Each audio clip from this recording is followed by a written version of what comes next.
G-Show Land, and welcome to another episode of the G-Show Podcast. I am G1, and this is a very special edition of the Geek Out because we're putting two of our shows together into one thing. That's right, ladies and gentlemen, it's been a long week. It's the Comix Cons X Go Figure. That's right. Comic books and toys. I mean, it's peanut butter and jelly, rice and beans, spaghetti and skinless meatballs. Let me tell you something. That's how this episode's gonna go. But before we get into it, gonna introduce the co-host, the cohorts. Started with my Sid from another crib, Gam Z1. Hello, everybody. If you guys hear any splashing or water sounds, I'm being a responsible adult and doing dishes, but I'm still paying attention. It's not true. He's at a water park right now, and he's enjoying life. And also joining us, hailing from the great state of the tri-state, because you know that is a thing. My man, Shin Rob, a.k.a. Robbie Butterfuko over there. Robbie Butterfuko over here with the beer. Hey, oh, let's go fire! We got a stack show. We do. We're gonna talk about a lot of comic books that came out over the past 2-3 weeks. And then we're gonna talk about some toys. Because, ladies and gentlemen, if you're looking at the image in front of you, what the fuck is that? Jesus Christ. That shit looks like something out of Star Wars, man. But we'll get into that later. That's the second part of the show. The first part is the comic books. Let's talk about it. Issue 3 of Comic Cons was actually a thing on Tuesday. What happened was I thought I could get away with recording it. So it was just Gam Z1 and myself. And apparently I don't know what I'm doing in that realm anymore because we've been live streaming for over a year. And I'm like, yeah, why not? We'll just do this. But we're doing it again because this time we all read Godzilla versus Spider-Man. And we're going to get into that later because God almighty, that one is crazy. But let's talk about the first comic of the day. Another Marvel, Godzilla versus bang. Now, this is the second one. The first one was that god-awful Fantastic Four. Ugh. Never want to talk about that again. Thank the maker. The art in this one was way better. Way better. Oh, yeah. Way better. This cover doesn't show that, even though this cover artist is the artist in the book, which was great. Loved it. But yeah, I'll start with you, Rob. Okay. What did you think of Godzilla versus the Hulk? It was all right. The art was better, and the overall complexity of the issue was really nice. It's just, don't call it Godzilla versus Hulk if it's really just going to be Godzilla and Hulk make out, you know? And then you get Mono Godzilla Hulk, whatever the fuck. It was all right. It was definitely a step above Godzilla versus the Fantastic Four, whatever the fuck that was. Definitely a step up. But I wasn't really gripping my phone reading this one. There was one line, though, right towards the end of it, where Hulk says, "We monsters stick together." I really like that. I thought that was cool. I thought that was poignant, all things considered. I don't like how Hidora was treated really at all. There was like a fodder demon in Doom. And for the most part, it was a step up, but it wasn't a huge step up. Gotcha. Gams, we spoke about this on Tuesday, but we did. You being the lore master that you are. Oh, yeah. You were bringing things to light that I had no clue, and I don't think Rob does either. So could you explain the So in the deep lore of the history of Godzilla and Marvel, Dr. Demonicus was a character that was introduced in Godzilla King of the Monsters 1976 issue number, if I remember correctly, it was issue number 5. He got defeated by issue number 6, but he didn't. He was just defeated. He went to jail. The good guys won, bad guys lose. Typical Marvel stuff.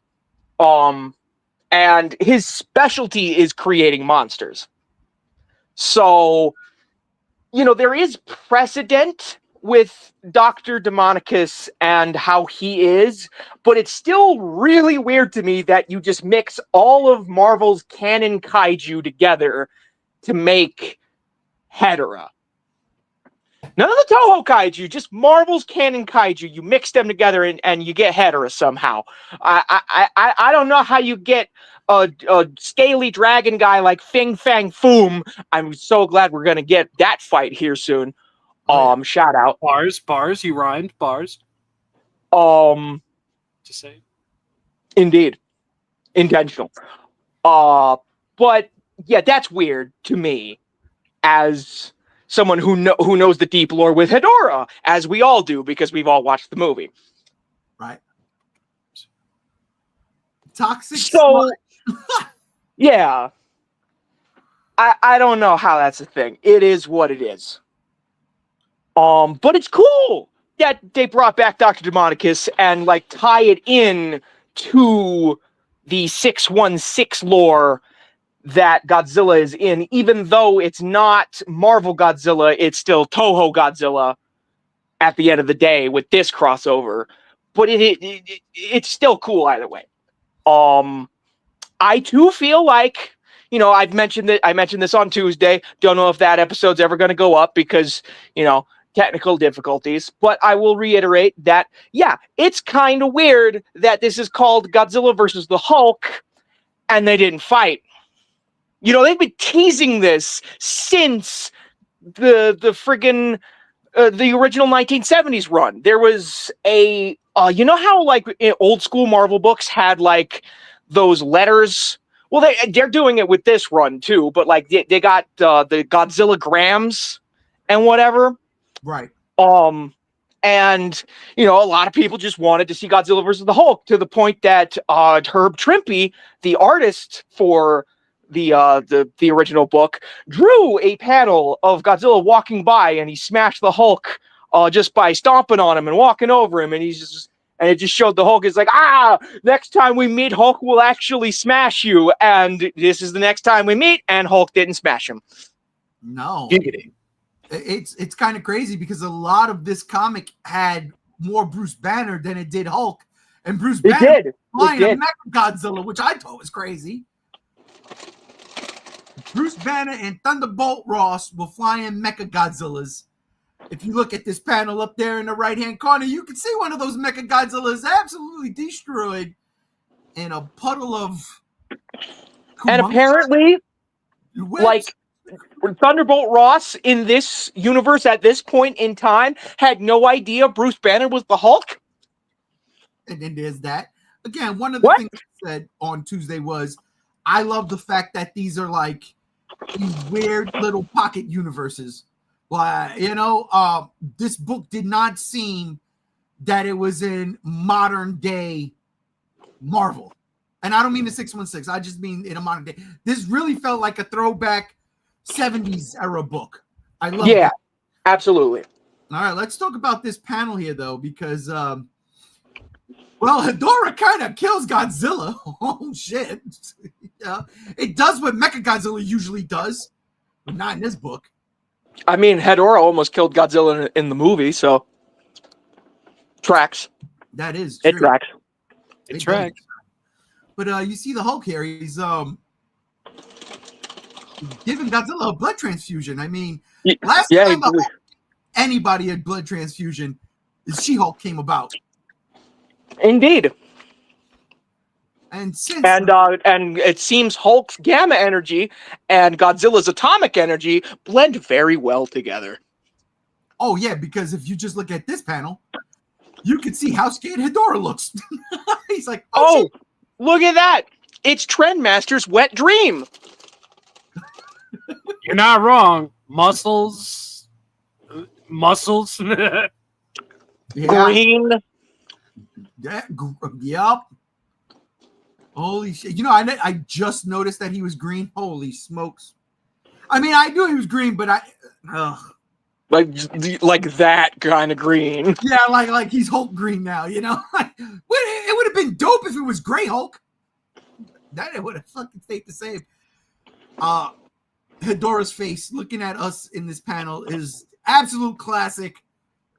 It is, I am absolutely in trouble, and I absolutely love it. That's not the last time you hear me say absolute in this round, but my God, this is such a cool, fun. And they made his atomic breath green. Oh, I love it. Getting the jump on the Keisei Godzilla. Seriously. So, all right, what do you think of Godzilla Hulk? Let's games. Your thoughts?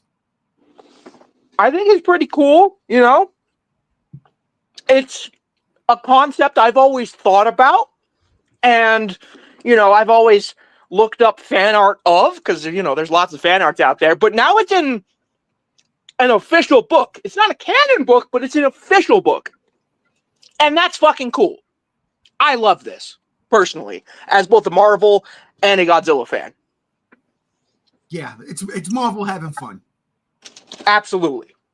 Rob, what you think of Godzilla Hulk? Godzilla Earth better. Damn. Okay, Godzilla Earth versus Godzilla Hulk. Like, who wins? I don't know, because Godzilla Earth is like 300 meters tall, but he's only 100,000 tons. yeah, he's very light. And Final Wars Godzilla lifted that much. Yeah, and Godzilla Hulk could probably spot with just one hand at that. I don't know. Design-wise, though, I'm going to stick with Godzilla Earth. I mean, don't look a cross-eyed deer in the face, because you'll get a curse and you'll have to shoot a duck and it'll turn into a toaster. If by any means Godzilla Hulk gets turned into a figure, I will not deny. I'll say that much. But as a preferential, Hey, Uncle Todd, you got a Godzilla figure coming out. You did a Kong figure. You got the rights to Marvel. I'm just saying. Where's that statue at? Where that? Where it at? Yeah, no, I dig this. I did like this book. The art was really good, especially the human drawn characters. I thought it was freaking on point. But fucking Godzilla Hulk, it's a thing. It's a thing. When Mothra is getting fucking SpongeBobbed by Kumunga, I'm sitting here like, what is going on, man? And I just love the fact that, you know, we're just supposed to believe these Toho monsters have been in the Marvel universe the whole time. Exactly. Which works. You know what's crazy? Like, why wasn't this like an IDW crossover? I mean, it technically is. I mean, but they don't like straight up say IDW stuff. You know what I mean? Yeah, true. But, you know, IDW has the exclusive rights to the Toho versions of the characters. Yeah. And these are the Toho versions of the characters in comic book form. Sure, we're not getting any of the IDW human characters, but who cares about them? They're so all over the place. They never just stick with one main group. No, they don't. It's one of those things. Well, I'm not mad at that at all, though. You know, I'm not. But yeah, I would say Marvel, as of right now, 1-for-1. I mean, I'm lying. 1-for-2. 1-for-2. This is way better than the travesty that was the Godzilla versus Fantastic Four. But, Oh, yeah. and ladies and gentlemen, we'll get into it. It in no way compares to what Godzilla versus Spider-Man is. That's a little bit later, man. Stick around for that, because God almighty, that was fun. And speaking of fun, DC is coming out with some crazy ass stuff in a little bit called The Immortal Legend Batman. Love it. And if you have no idea what this is, it is Batman X Power Rangers. And I don't mean Batman going up against, not a crossover, but it is, what if Batman was a Power Ranger or a tokusatsu hero? Indeed. And I am so excited for this. Oh, definitely am excited for this because we've had conversations, Gams. You know, my love for Power Rangers is not as strong as your love for Power Rangers, but Power Ranger crossovers in comic books have been nothing but fun. Oh, yeah. You see, X Power Rangers was great. Godzilla versus the Power Rangers, both versions, perfect little homages to both franchises.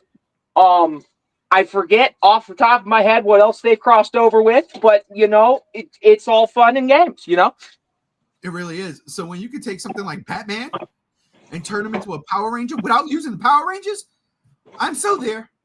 I'm there. Come on. Using the artist for the actual Boom Studios Power Ranger books, Dan Mora on the art. My guy, my favorite artist working in DC right now, outside of that man who did that last 2 issues of Absolute Wonder Woman. And I'll show you a panel of that real soon because I'll blurb that in 2 minutes.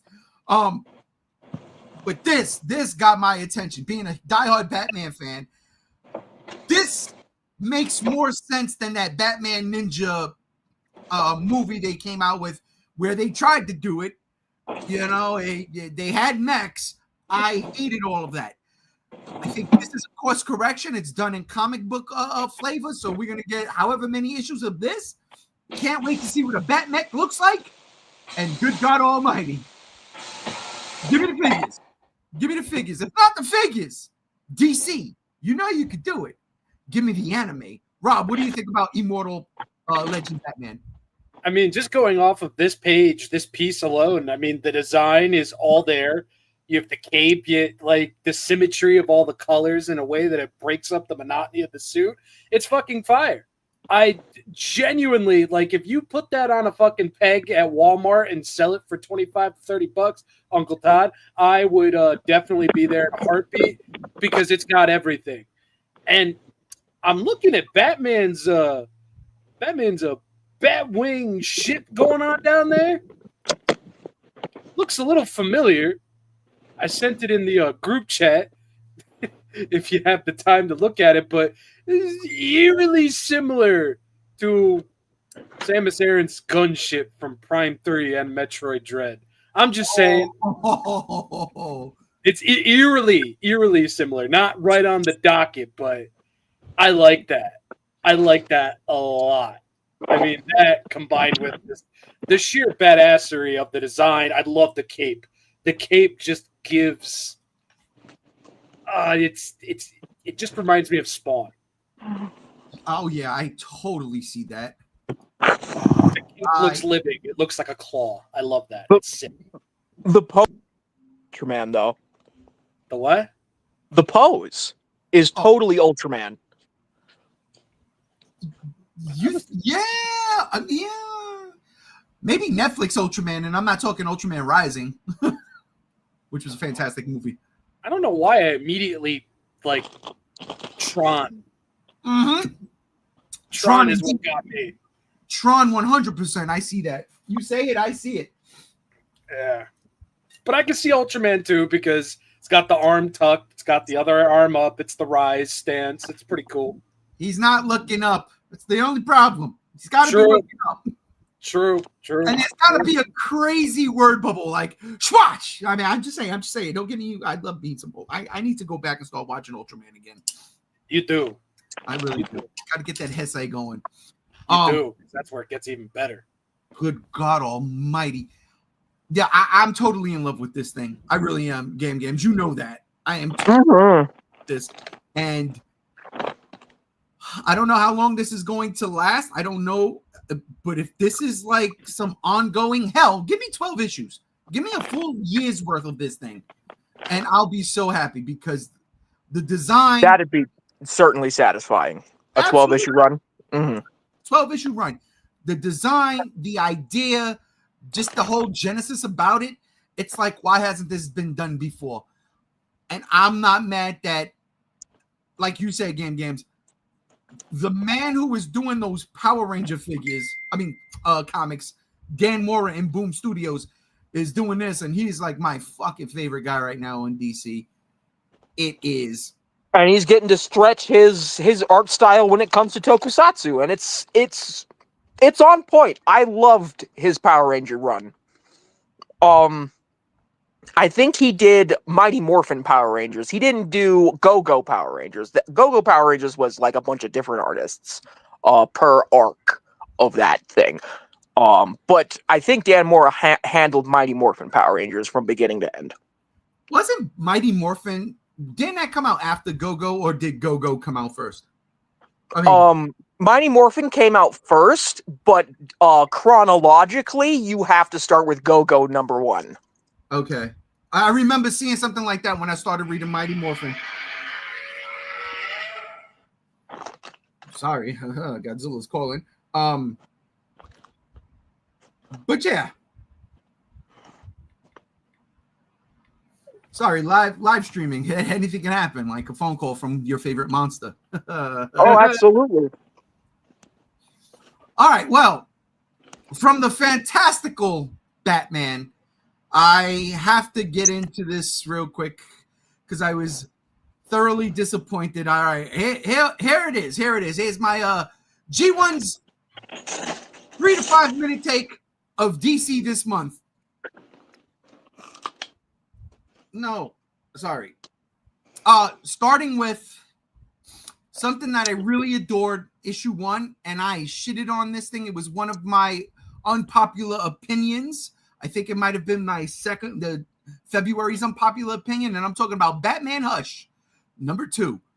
I thoroughly enjoyed issue 1. Was interested in seeing where it was going because I was so against this series. And issue 1 was like, oh, okay, it's a great jumping on point. Then issue 2 comes out, and I'm like, no. This is a terrible and issue. The things you told me on Tuesday made me go, what? No. Yeah. And I will reiterate that here. Please do. I'm curious. I thought with issue 1 that they were going back to that, timeline of the first Hush, where it was like maybe a year has passed or 2 and Hush is back. No, this is set in the proper DC universe as of today. And in this proper DC universe, this issue of Hush 2, Batman is kind of confounded. I believe it's Jason Todd under this red hood. You know it's Jason Todd, for crying out loud, dude. We've had the dude's been on your team for like the past 10 plus years. Yeah, it drove me up a wall. You knew it. You know it's Jason Todd. I thought it was just lazy. I was so confused. I'm like, wait, what? Wait, what? How does he not know? How does he not know? He knows it's Jason Todd. It was he moves like him. He fights like him. He's fast like him. But I have to be sure. Have to be sure of what, Bruce? Have to be sure of what? You know it's him. Oh man, it was so fucking bad. It drove me batty. All puns intended. Yeah. It made me so mad because I didn't want to give this shit a chance. And issue 1 got me. Then this issue comes out and I'm like, this is the bullshit I was talking about. Why? And then Jason Todd's talking about, oh, you thought it was really me when it was Clayface the whole time. Listen, the entire world thought it was Clayface. I thought it was Jason Todd when that issue dropped 20 plus years ago. And that's what it should have been. It should have been. Hush should have always been Jason Todd, period. Not some new character that makes no sense in the zeitgeist of Batman books. Fuck that. It should have been Jason Todd. It was the perfect comeback story. He knows everything. Shh, don't say nothing. It's Jason Todd. No, we didn't do that. We didn't pull the trigger there. Now all of a sudden, Batman's like, is this Jason? Oh, no, you can't do that. Very upsetting. Very upsetting. Pissed me the fuck off. I am going to read this book, though. Don't get me wrong. I will read it. But this was not the way to go at all. Thoroughly upset with this bullshit. I hated it. Damn. Yeah, dude. Fuck. Like we already did this. It's called Under the Red Hood. Why are we reiterating Under the Red Hood in the middle of the sequel to Hush? Thank you. Thank you. Thank you. Judd Winnick did it better. But you know what I did like? Where I had trouble with the first issue? Huh. The second issue kind of fucking put it together for me. Absolute Martian Manhunter. Ladies and gentlemen, I was on the last Comics Con saying I didn't get issue 1.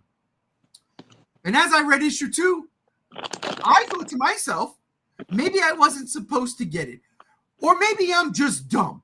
And maybe other people got it, but I didn't. Maybe this is the way I take it now after reading this issue. I'm going along for the ride. I am John Jones in the book. He doesn't know what's happening to him. I have no clue what's going on reading this shit.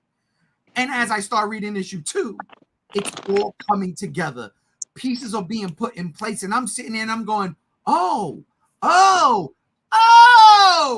And let me tell you something. What a fantastic book this was. Absolutely. This panel, just to give it a bit of context, there is the antagonist of this issue, and John Jones, the detective, is trying to stall, and the Martian Manhunter is going into the antagonist's brain and trying to find something that John Jones can use to stall the antagonist. That's all I want to say because I don't want to get into details or spoilers. But what a fantastic issue. In this issue, they did something that I was like, oh my God. When he starts actually hearing other people's thoughts, and it's, just like bad things, people thinking bad things like, I shouldn't have done this to the dog, or I shouldn't have left this that way, like just bad, weird things. And then there's another part that really hit home. Hearing people's final thoughts as they're dying. Oh my God. And the way it is drawn, the way it is put together, this book is brilliant. I thoroughly enjoyed this one. Seriously. And I can't wait for issue 3 now. I just hope the trajectory keeps up and I can keep up. That's the thing. I hope I can keep up because I like simple linear storytelling. This isn't that. But this issue really kind of like made me think outside the box and sort of kind of understand what was going on. And I was like, I like that. Thoroughly enjoy it. Yeah, I caught a preview for issue 1. I think after Godzilla versus Spider-Man. I'm not sure. One of the Marvel books I read, and I read the whole preview, and it was really fucking good. And I meant to read issues 1 and 2 because I saw them pop up on the site you guys gave me.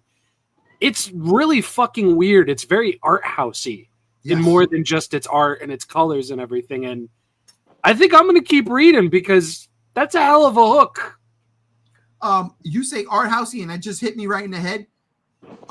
Issue 2 it's A24. All right. Issue 2 really felt like one of those A24 kind of films. But like I don't even want to spoil it because honestly it was so good.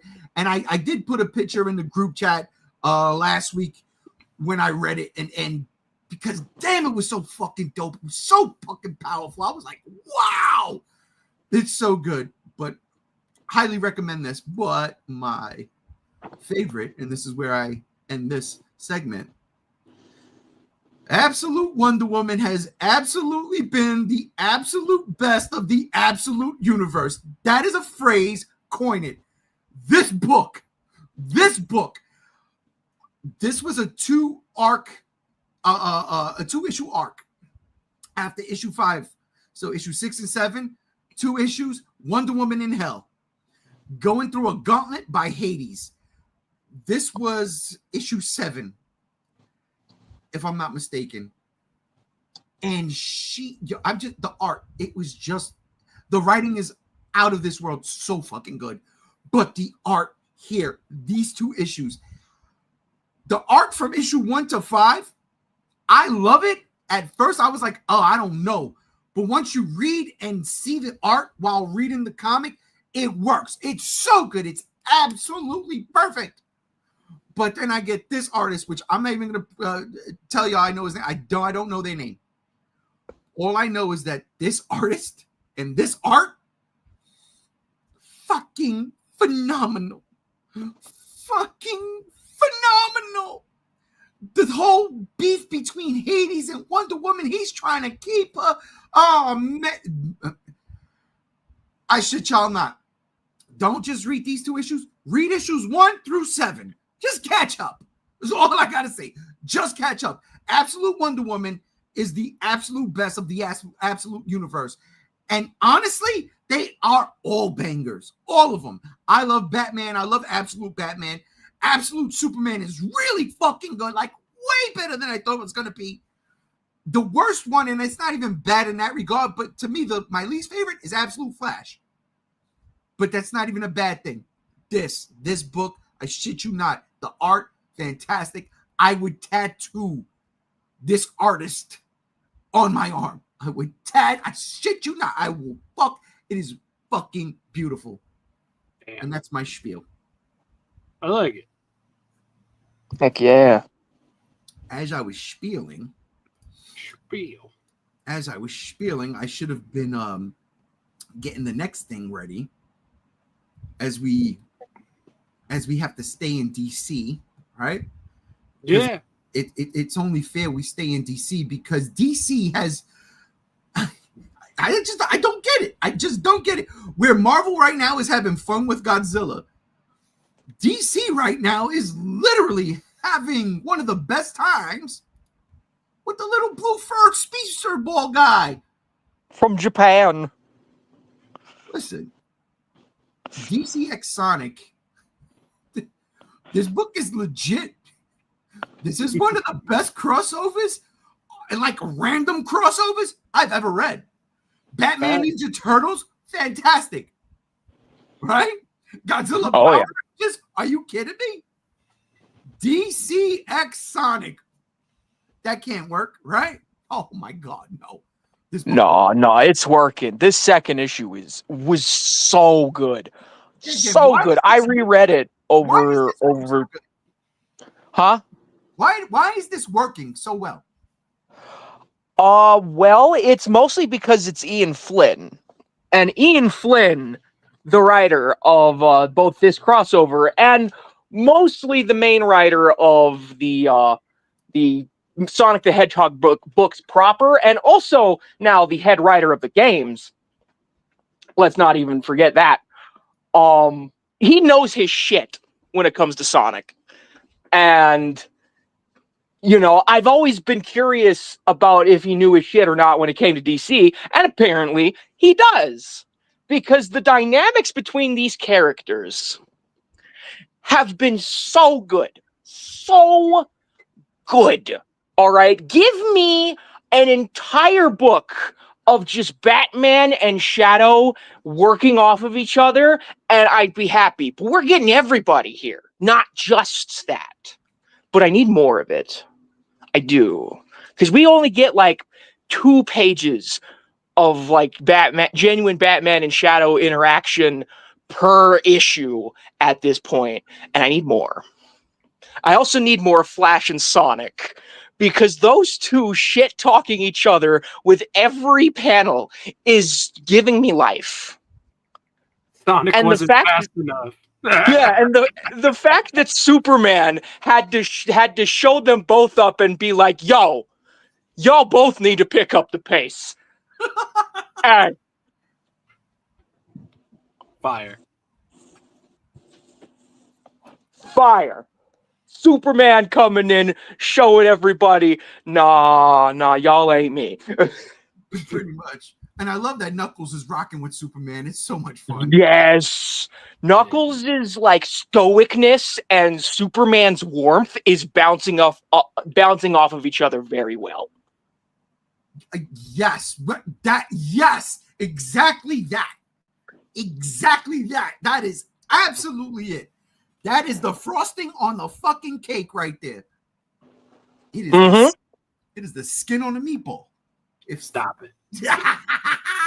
I'm sorry. Shout out to Jersey. And I love the fact that in this issue we get reintroduced to Dr. Eggman, and Dr. Eggman doesn't even put up much of a fuss. He's just like, yeah, these this Darkseid guy is pretty fucking bad. I think we should just team up off the gate. Let's not even do the Sonic Adventure 2 thing where I try to rule the world and you try to stop me, and then something bad happens, and then we got to team up. Let's just skip all of that. We're fucked if we don't. Yeah, Bro didn't even want to piss on the moon, Obama. No, he just rammed his big egg dick right up Darkseid's nose. Yeah. but before he did that, this happened, and this right here is absolutely. This right here is probably my favorite panel, a page in the book, and there's some really good ones. The one right before this is fantastic, where they're like, "All right, what do we do?" And Flash is like, "We hit him. We take the Chaos Emerald." And Sonic is doing the spin dash, bouncing off of Darkseid. Flash is trying to grab the Chaos Emerald. It ain't working. And then Darkseid unleashes the Omega Beams. That top panel of Flash and Sonic looking back as those. Oh yeah, man, it's so kinetic. It feels like an anime come to life. Like I want to see that happen.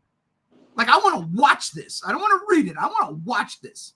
I love the use of squash and stretch in a comic book format, with the use of the bold lines and the rubber hosing of both Flash's back arm and Sonic's forward arm. Dude, wow, yes. Yep. I love this panel. I love it. I absolutely love it. This right here is animation. This is a animated cell come to life. Yeah, this is begging to be an animated movie. James Gunn, please. I mean, for real. Yo, who's the artist on this book? Because you got the shout out. At first, I thought it was Evan Stanley, but I don't think it actually is. I forget what their name is off the top of my head, but they've been a pretty frequent collaborator on the mainline Sonic books for a while now. Bryce Thomas. Thank you. Okay. You gotta give the artist, the inker, and the colorist all the props in the world, especially on this page. Again, that top panel is like, dude, it's like a perfect panel. I love that panel. And I love how I don't know if you saved any more pages from this book, but like one of my favorite pages in this issue in particular is when Shadow tries to do his chaos control on Darkseid, and Darkseid's just no-selling, and he's like, yeah, I looked this kind of shit up. I know what you're about, Mr. Ultimate Lifeform. And, you know, we're kindred spirits in that way, because you are the Ultimate Lifeform, and Darkseid is. Oh, God, why didn't you tell me? I would have pulled that shit up. Fuck. Shadow's pose when he does the chaos control is such raw aura energy. Bro. Yeah. I mean, this whole issue really had that, but it was one of those moments where, you know, you're going through the pages and it's like, there's no way they're going to be able to top the last page. And somehow, in some way, they do it. And that, coupled with the fact that Ian Flynn writing this really does feel like a fanboy, like who literally got the keys to the kingdom of his two favorite IPs in the world. That's what it feels like, because everything fits, everything registers, and everything is being used to such a degree to go along with one another, to play against one another. It's goddamn near perfect.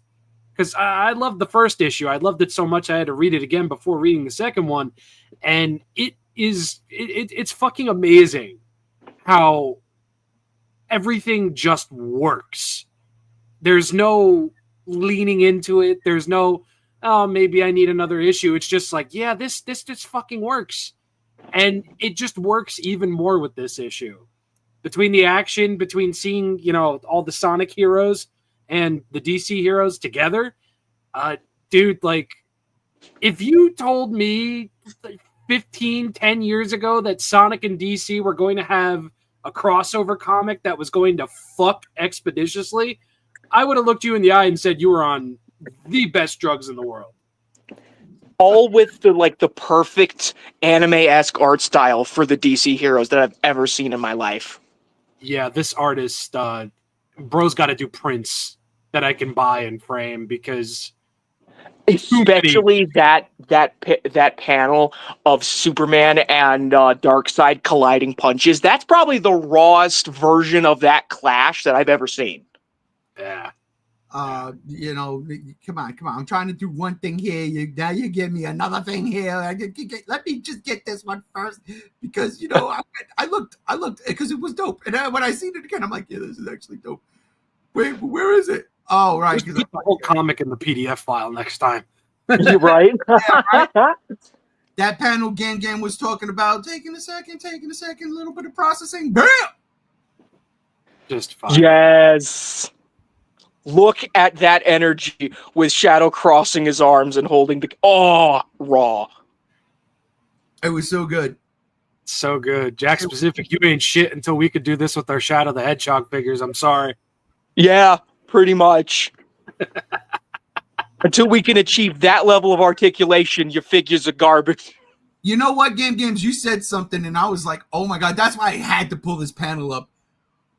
The Darkseid breaking it out and Shadow going impossible, but Darkseid saying to most mortals, assuredly, but not to you. For you are the ultimate life form. And not to me. For Darkseid is. Man, Darkseid is. Man, that shit right there. That's raw, bro. Was so good. It is. It really is. And honestly, I shit you not. 10 years ago, I'd have been like, what are we doing here? In all honesty, I'd have been like, really, what are we doing? This ain't the move. This ain't the way to go. What are we doing here? Today, I'm like, yo, could we do more of this, please? Like, you know, it's so good because you don't, and I said this to Games. I don't think something like Justice League and Sonic the Hedgehog crossing over works. How make that make sense? Because listen, here's how you make it make sense. All right, listen very carefully. Sonic the Hedgehog is furry Dragon Ball, and what is DC commonly like power scaled with than Dragon Ball? One of the most popular videos on the entirety of the internet is Death Battle's trilogy of Goku versus Superman. There's a trilogy? What? There's a trilogy.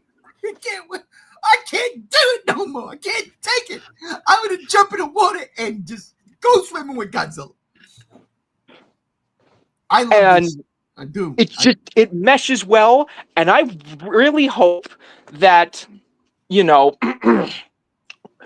rest in peace, Akira Toriyama, but now that the creator has left this mortal coil and these franchises in the hands of the corporate suits over at Toei Animation, maybe we might get crossovers like this.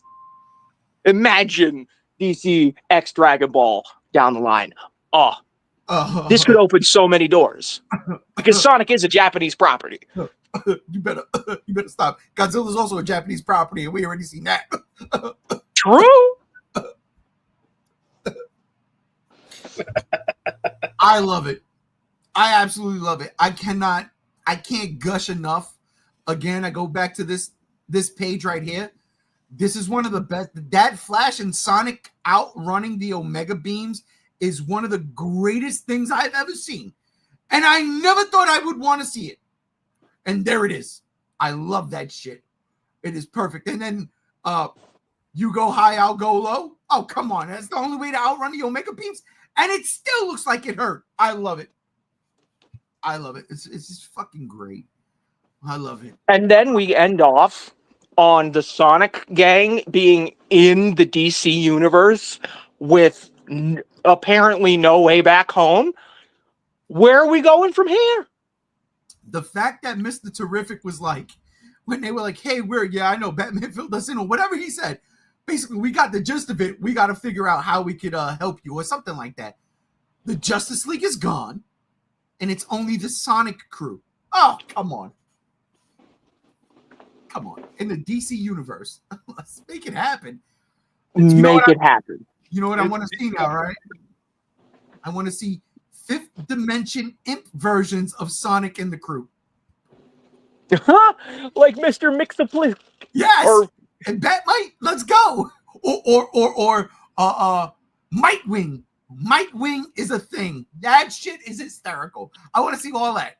Give me some fifth dimensional imps, Sonic forms. Oh my god, how funny! I mean, this could be the moment that Sonic meets that one character. I forget the name, but it's the character that Flash first confuses Sonic for in the first issue.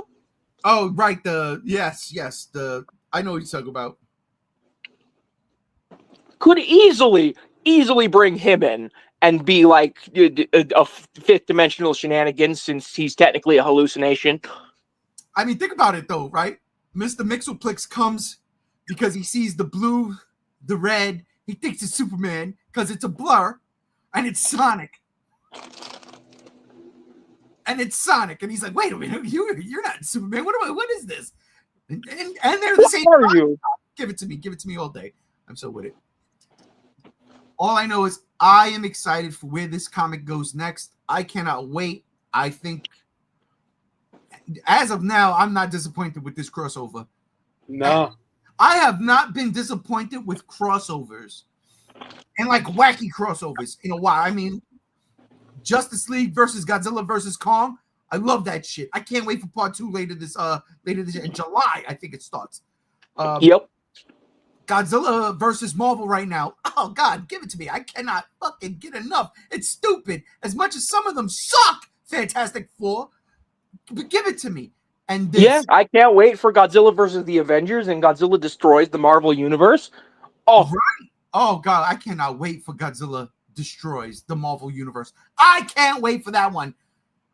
But this book right here, definite, solid. I love it, and I hope it keeps going. Speaking of Godzilla, as we jump to the manga side of things. Yes, that's right. Yeah, dude. This looks so good. Godzilla Cosmic Odyssey, a new manga from Toho, which shocked the shit out of me. Rob, I think you're the one that brought this to everybody's attention at first. Maybe. Yeah, I'm not sure. It was either me or Chase. Yeah, it could have been Chase. It was one of y'all. But here's the deal. New Godzilla manga on the Godzilla US social medias. This gotta be coming to America, correct? I would certainly fucking hope so. I mean, yeah, if they're teasing it on the US social media channels, then it would be basically a fucking hate crime against the fandom if they just only released it in Japan at this point. I don't know, because this design's looking like a hate crime. What do you mean? What are you... What? What? Hey, Gams! Explain yourself. Did he say what I just think I heard him say? Yeah, we were praising on this design all Tuesday, and it was all like smiles and comparing to like the old Dark Horse Godzilla, where it was the stone tablet and the call. Return the slab. Basically, that's what the plot of that book was. Not shit you not. That was the 1980s prequel to the proper Godzilla King of the Monsters comic from Dark Horse. That was issue number -1. Because there was an issue number 0. Oh shit. But we were praising it, and then this motherfucker right here just says it looks garbage. What do you mean? Explain yourself. Please do. So I've been reading manga for a better part of my life, and I'm more well versed in manga than I am in comics. And I'm gonna be real. I understand that when you go into a manga as an artist, your job and your mission isn't to make the most intricate fucking thing in the world. and that's perfectly fine. I get it. Can you imagine a motherfucker having to draw Shin Godzilla every other fucking week? I wouldn't want to be that person. But I don't know. It just looks like Final Goji with different dorsal fins. And I don't like Final Goji. And I'm kind of not... Final Goji don't got the elbow spikes.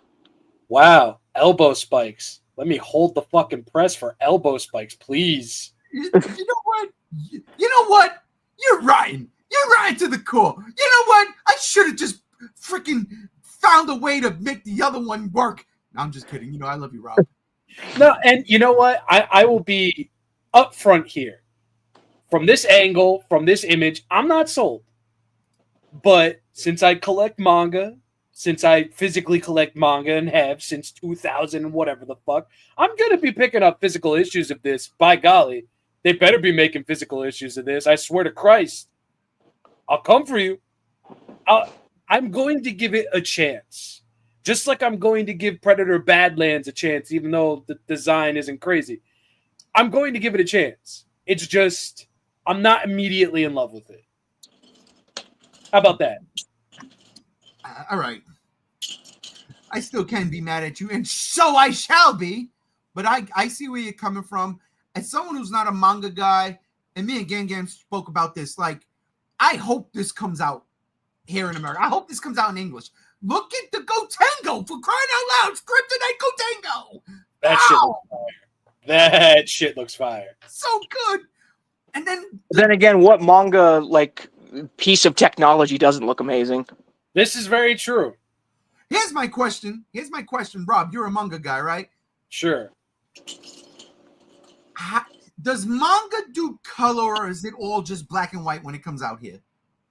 When it comes out here, it depends. There are Tankoban, which is just trades that are released with color pages, but it's rare depending on the publisher. I've seen a lot of color pages from Kodansha, from Dark Horse, so I can see it going either way. I imagine IDW would probably be putting this out, maybe, just because they handle Godzilla comics, and at the end of the day, it's a Godzilla comic. It just reads the opposite way. But usually, Tankoban don't come with color pages all that often. I just hope it doesn't be given to Viz, because Viz likes to censor shit. I don't think Viz would even be called upon for that, because I don't even know if I could say this. You know what? I can't say it publicly. I'll tell y'all later. I'll take it. I don't think Viz. I'd be surprised if Toho and Viz paired up for a localization of this. I'll leave it at that. Okay. I'd be surprised. And this would be the like second Godzilla manga to ever get like properly localized, with the first one being the 84 adaptation by Dark Horse. Yeah, that came out, what, 1988, I think? Something or other like that. Yeah. Has it been re-released since? No. No, it did, but it came out in a compilation. So like I have it. I went and I hunted down. I've got the single issues. I bought those. Where the fuck? Not Sunset. Park Slope across the street from Methodist Hospital, ladies and gentlemen. Was that 7th Avenue? Somebody remember? Tell me if you're from the fucking tri-state area, living in the Brooklyn area. Remind me of the name of that damn comic store. But I went there and I remember hunting down those comics. But it came out, and Dark Horse put out 2 Godzilla compendiums, and that was in one of them. It started it off, and then it was everything Dark Horse did after. So, like, for instance, my favorite Godzilla Ultimate, that Dark Horse Godzilla with the blood in the fucking mouth and all that, Adam style, that was all a part of that collection. Okay, so it probably also had the book, that first book with the art style with the dorsal plates that I compared this to with the call. I swear to God, it's every other page that they say that. It's true. It's actually really true. And that one, I think. God, yeah. No, I know what you're talking about. But anyway, I love this. I can't lie. This image is dope. I get the final. I totally get the Final Wars reference. But damn, man, I don't know. It's something about those spines with those crystals coming out of the fucking tips. Like, what is going on here? And Godzilla in space again. Yeah, dude. Like, the Keisei Saga is about to do that. Like, I can't wait for IDW. Good God Almighty! Oh yeah, the Keisei era. Did you get the image of the opposing monster tease? What do you mean? What? Oh fuck! Hold on. What? Oh, what? Well, while he's looking for that, this is a great first step for Toho and for Godzilla being in the form of print as a whole. But I don't want them to, like, you know, start with this and this is like the main thing and they go forward from here. I want them to also go back and release and translate their older Godzilla manga, like the other Heisei era and Millennium era adaptations in manga form, because those are fucking crazy. I mentioned this on Tuesday, where like you got the adaptation of Godzilla vs. Mechagodzilla 2, where Mechagodzilla literally rips Godzilla's inner dorsal plates in half. Come on, that's crazy. Give it to me. You got the manga adaptation of Godzilla vs. Destroyah, where Mechagodzilla's rebuilt along with Mogera being built, and Mechagodzilla goes rogue, and Mogera has to pierce the heavens with his drill, and in one move destroys Mechagodzilla 2 instantly, basically. Fucking dope shit. Then you got the manga adaptation of Godzilla 2000 with some of the best art of Godzilla that I've ever fucking seen in my life, to the point that I used to have one panel from that manga as like a fucking icon on a website that I refuse to mention. Kingdom? No, Oh, not Kingdom. Oh, all right. Oh, shit. Rodan's Roost? Come on. No. I will stop there. Yeah, stop there. I think you were too young for the stomp. That's why. Yeah, no, stop there. You'll never guess it, and I'm never gonna tell. Yeah, fair enough. But that had its crazy moments where, like, Orga, when it was the scene where Orga was trying to eat Godzilla, instead of it just opening its mouth like a giant snake, he literally like turns huge, like almost Godzilla Earth size. Whoa, what is that? What in the hammerhead shark Godzilla Evangelion shit is that? What is that? What is that? Is that from this manga? Apparently. That's from this manga? No. I don't know. It's the image that's coming up. I mean, don't share it just to be safe, but... No, I'm not sharing nothing, but I mean, okay. You know what? Take it easy there, Ano. Who's writing this again? Oh, fuck. I just had it up. Hold on. Okay, so... The official Godzilla manga unveiled new visual, confirmed the title Godzilla Galaxy Odyssey. The autumn will launch with Akita Publishing's Young Champion magazine starting May 27th. Ishiguchi is drawing the new manga. Frequent Godzilla designer Shinji Nishikawa is designing Godzilla for the series. Hiroshi Moriyama is designing the space monsters. And Ishiguchi is also credited with the mecha design. Ishiguchi had provided design work for a Sword Art Online alternative Gun Gale. Oh, I don't see a writer. Hold on. I just realized there's a spike on Godzilla's knee. I mean, I thought the mangaka was also the writer. Not all the time. Sometimes it's split. sometimes a mangaka's writer name is a pen name for more than one person too. That's true. Pen names, good God Almighty.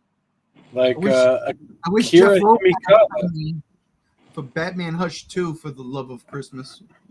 Okay, it's being written by Ju Ishiguchi. Ju Ishiguchi, yeah.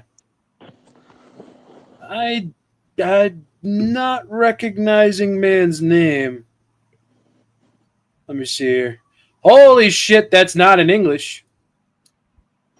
Uh-oh. Oh, God. Translate page. Mobile Suit Gundam Seed. Oh! I love how in Japan you make a manga and then bam, it's automatically an anime, right? Like, why can't we do that with the comic books? Because the anime industry in Japan is goddamn near hell. You're underpaid and people literally die or get critically sick at their desk. That's right. That's right. And terrorists ain't helping. But that's not yet. That's next segment. Yeah, but ultimately, this is aiming up to be something cool, something fresh, hopefully. And I'm really hoping that we don't have to wait 6 months to close to a year to get Volume 1. And that's why I feel like we're not, only because, again, this was shared on, U.S. social media official sites. So I'm hoping that they, I hope that this is one of those Toho things where they're like, we're taking Godzilla globally. Oh, we're making a new manga. You'll get it too. Like at the same time. Well, the only reason I said 6 months to a year is because I don't plan on reading it digitally. I'm going to wait for the physical book to come out. It's just, yeah. Oh, I feel you on that. No, I ain't mad at that, but yeah, this one's definitely got my attention. Oh, absolutely. A Godzilla manga in modern day, dual release, localization, it's fire. In space? What are they going to do? They're going to put him in a capsule and shoot him to Mars?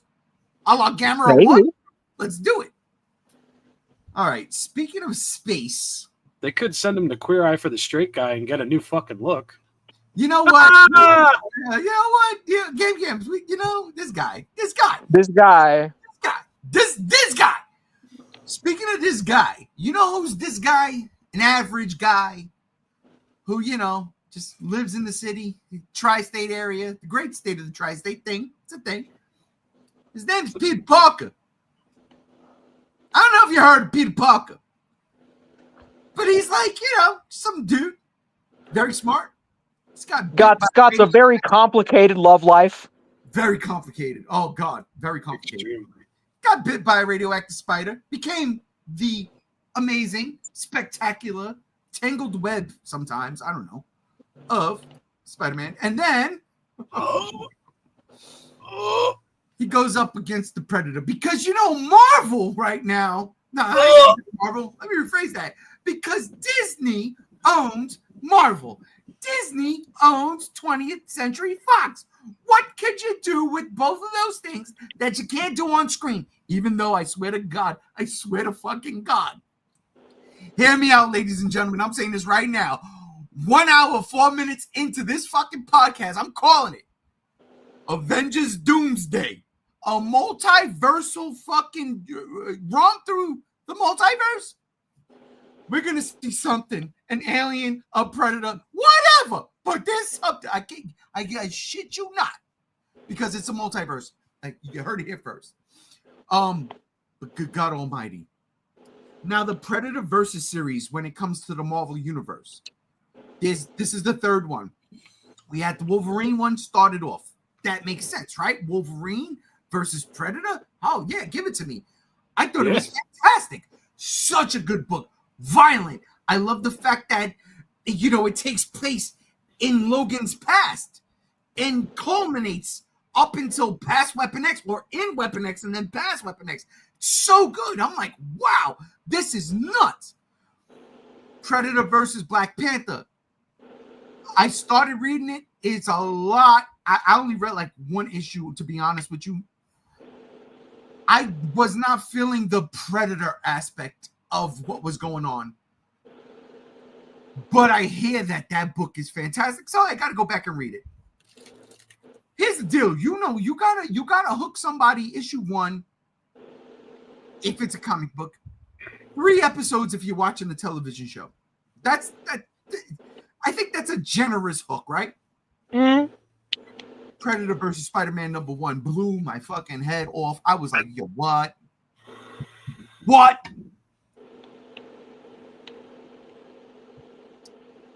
This can't be real. I love this book. Loved it. The setup, the start, like I said on Tuesday when it was me and Games. This book starts off like Batman versus Predator #1, the very first one. Heat wave in the city, people sweating. What's going on? Crazies come out. There's mass killers. There's a serial killer on the loose. Batman doing his detective work in that. Spider-Man, excuse me, Peter Parker doing his detective work in this.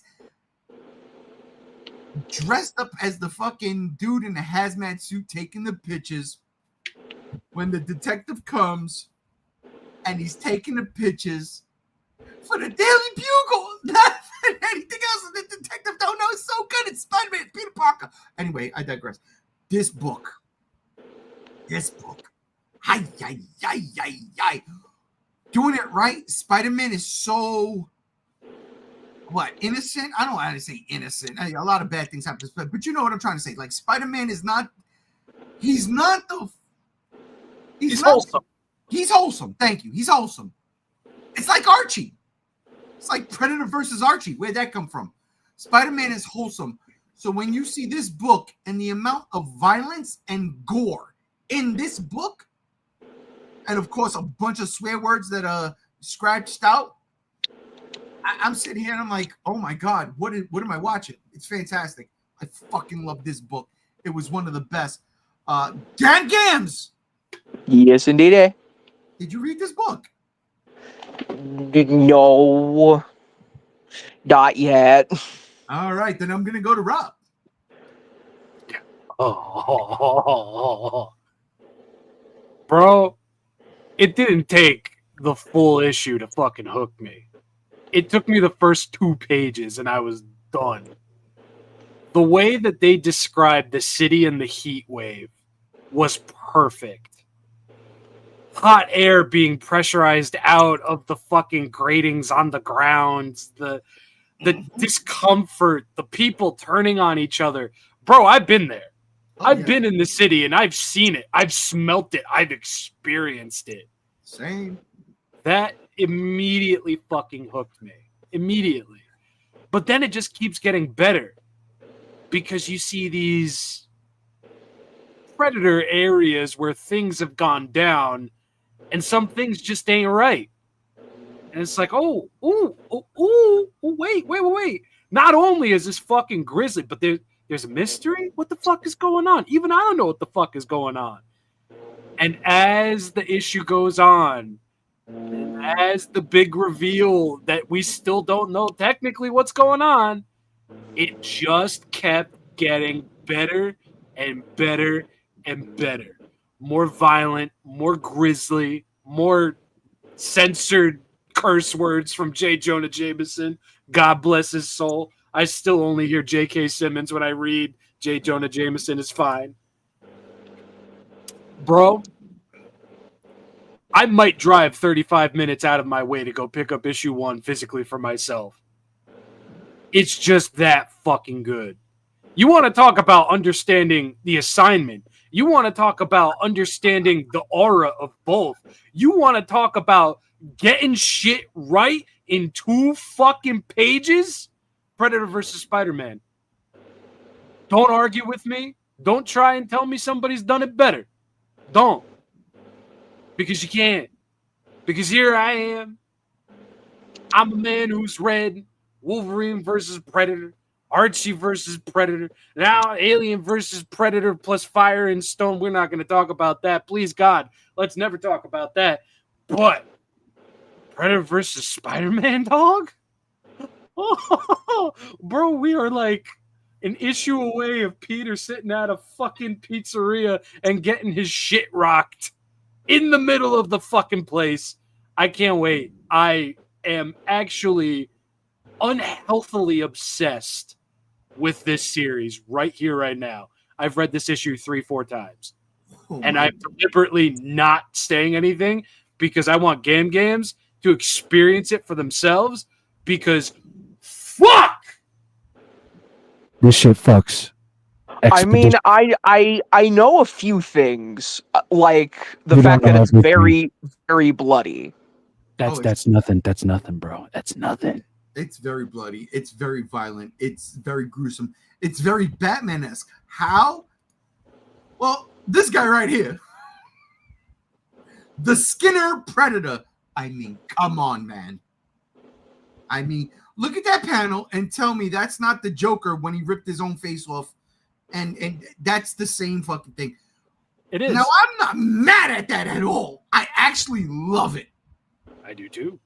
This Predator is such a psychopath. This is not your fucking everyday Yautja. This dude is seriously, he's a serial killer. He's like, nah, fuck that. I'm not hunting the hunt. I'm not hunting for pride. Fuck these people. I'm going to go kill everybody. And he is.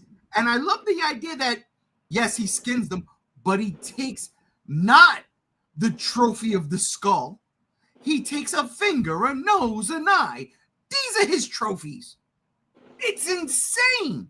And we don't know why. And we don't know why, but it's so because he's fucking psycho. That's why he's a fucking lunatic. Maybe that's it, but maybe not. Listen, all I'm saying But maybe not. You see this panel right here, right? He ripped some dude's face off. That dude's face right now is skinless. He's a skinless meatball. You know what I'm saying? And maybe that's what the Predator's doing. He's cooking them. He's going to eat them. I'm just saying. Skinless meatballs. It's a thing. In Jersey, apparently. It's a thing. Gluten-free vodka sauce. What are we talking about? Get the fuck out of here with that fucking dumb shit. Why don't you piss into a bowl full of pasta? You'd be eating the same fucking thing. It's so true. This Predator is probably one of the scariest Predators I've ever fucking read in comic books. Yeah. Legit. Because the idea of he is a serial killer. He gets it. He's like, and again, one of the things I love the most, it's hot. Predator 1, they're in a hot jungle in the Amazon, wherever they at. Predator 2, it's one of the worst heat waves in LA. You know? Perfect. Danny Glover, perfect. Batman versus Predator 1. Scorching hot. Unusual for this time of year. Beautiful. I love it. I love that. But this Predator? Oh, no, man. Listen. I am fucking scared for Pete. I'm scared for Spider-Man. One of the things that I loved in this book was the train sequence. Yes. The city goes dark. The grid gets shut off. It goes dark. No cell phones, no nothing. Everything just dies. That's one of the things I do like, though. In order for JJ to make that money, he's like, oh, you know what? We're putting everything to print. Get your asses out there and sell the motherfucking papers. Love that. Love that.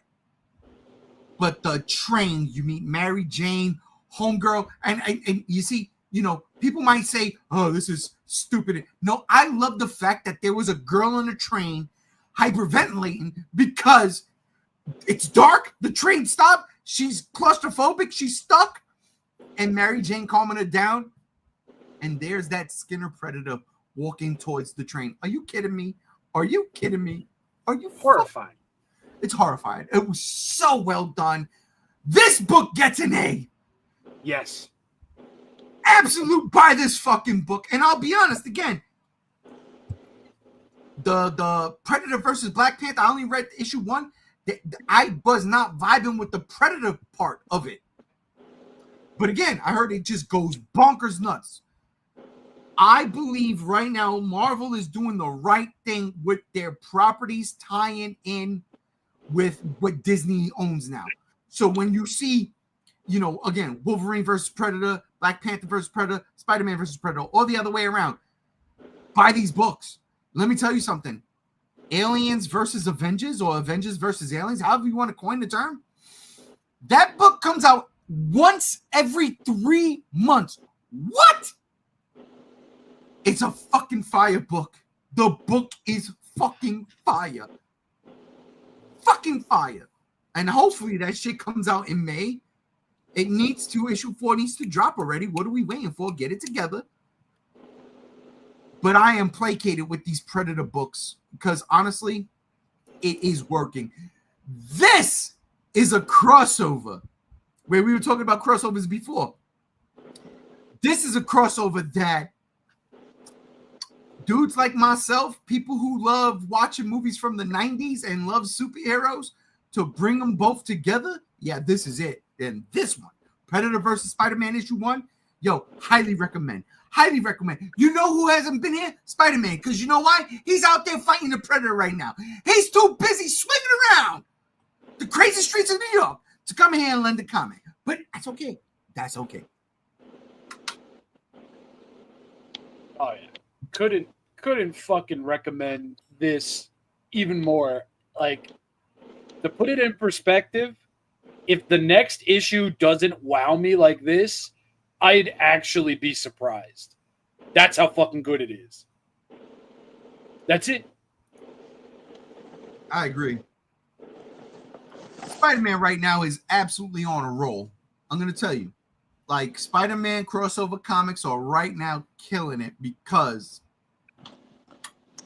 our last topic for Comics Cons, before we get into the nitty-gritty of the toys. I mean, come on. Come on. Godzilla actually looks like Godzilla. What a concept. What a concept. What a concept, bro. We actually got somebody who knows how to draw Godzilla good, and Spider-Man as an added bonus. And not only draw Godzilla, but literally draw Godzilla. It's not a trace job. It's not a, you know what I'm saying? It's not a let's do it. No. That right there, ladies and gentlemen, that is a Hesai Godzilla if I ever seen one. And I love it. And I love it. And he's in the Marvel Universe chasing my favorite Marvel character, Spider-Man, run! Or swing away. Run, Spider-Man! Yes! You know what's crazy when you think about it, right? Like the Predator versus Spider-Man thing, that's insane. But this is even more insane. It's like Godzilla versus Spider-Man. What is Spider-Man? And Godzilla, exactly. And Spider-Man knew that out the gate. He's like, "Oh, that's not a Spider-Man problem. I'll help, like, get civilians out of the way. But that's not a me thing. That's an Avengers thing." And that right there, that bit of writing, is what, for me, transcends this book. This is right now the best one of the bunch. Yes, absolutely, 1000%. This is peak Spider-Man. We're back to 80s Spider-Man. Yes. Agreed. Not bogged down with current continuity. It is literally right after Secret Wars. Yep. And one of the things I loved about this book, Games, we were talking about the narrator boxes, right, the other day. Yeah. And how I missed that shit. The narrator boxes for this book was not absolutely peak. I'm lying. It wasn't the narrator boxes. I'm lying. It was the editor. The editor inserts. Oh my god! It was so good, so good. The fact that you could. Did you read Secret Wars? You better have read Secret Wars. Oh, so good. But this is peak Spider-Man, right? 80s Spider-Man coming out of the Secret Wars, got the black suit, symbiote, and all that stuff. He didn't even, like, this is before he even found out that it was a symbiote, that it was a living being. Mm-hmm. He thought it was alien crazy. Alien fabric. I love that. That's crazy. But, you know, listen, everybody, we've been waiting for this. I mean, there's been fan pics of this. People have done this shit a billion times over. We only got one panel back in the 70s Godzilla comics of Godzilla going back to the ocean because small boy Rob Yakiguchi finally convinces him to just leave by just asking him to really nicely. And Godzilla does so, and then we get Spider-Man just taking his picture from afar. Damn.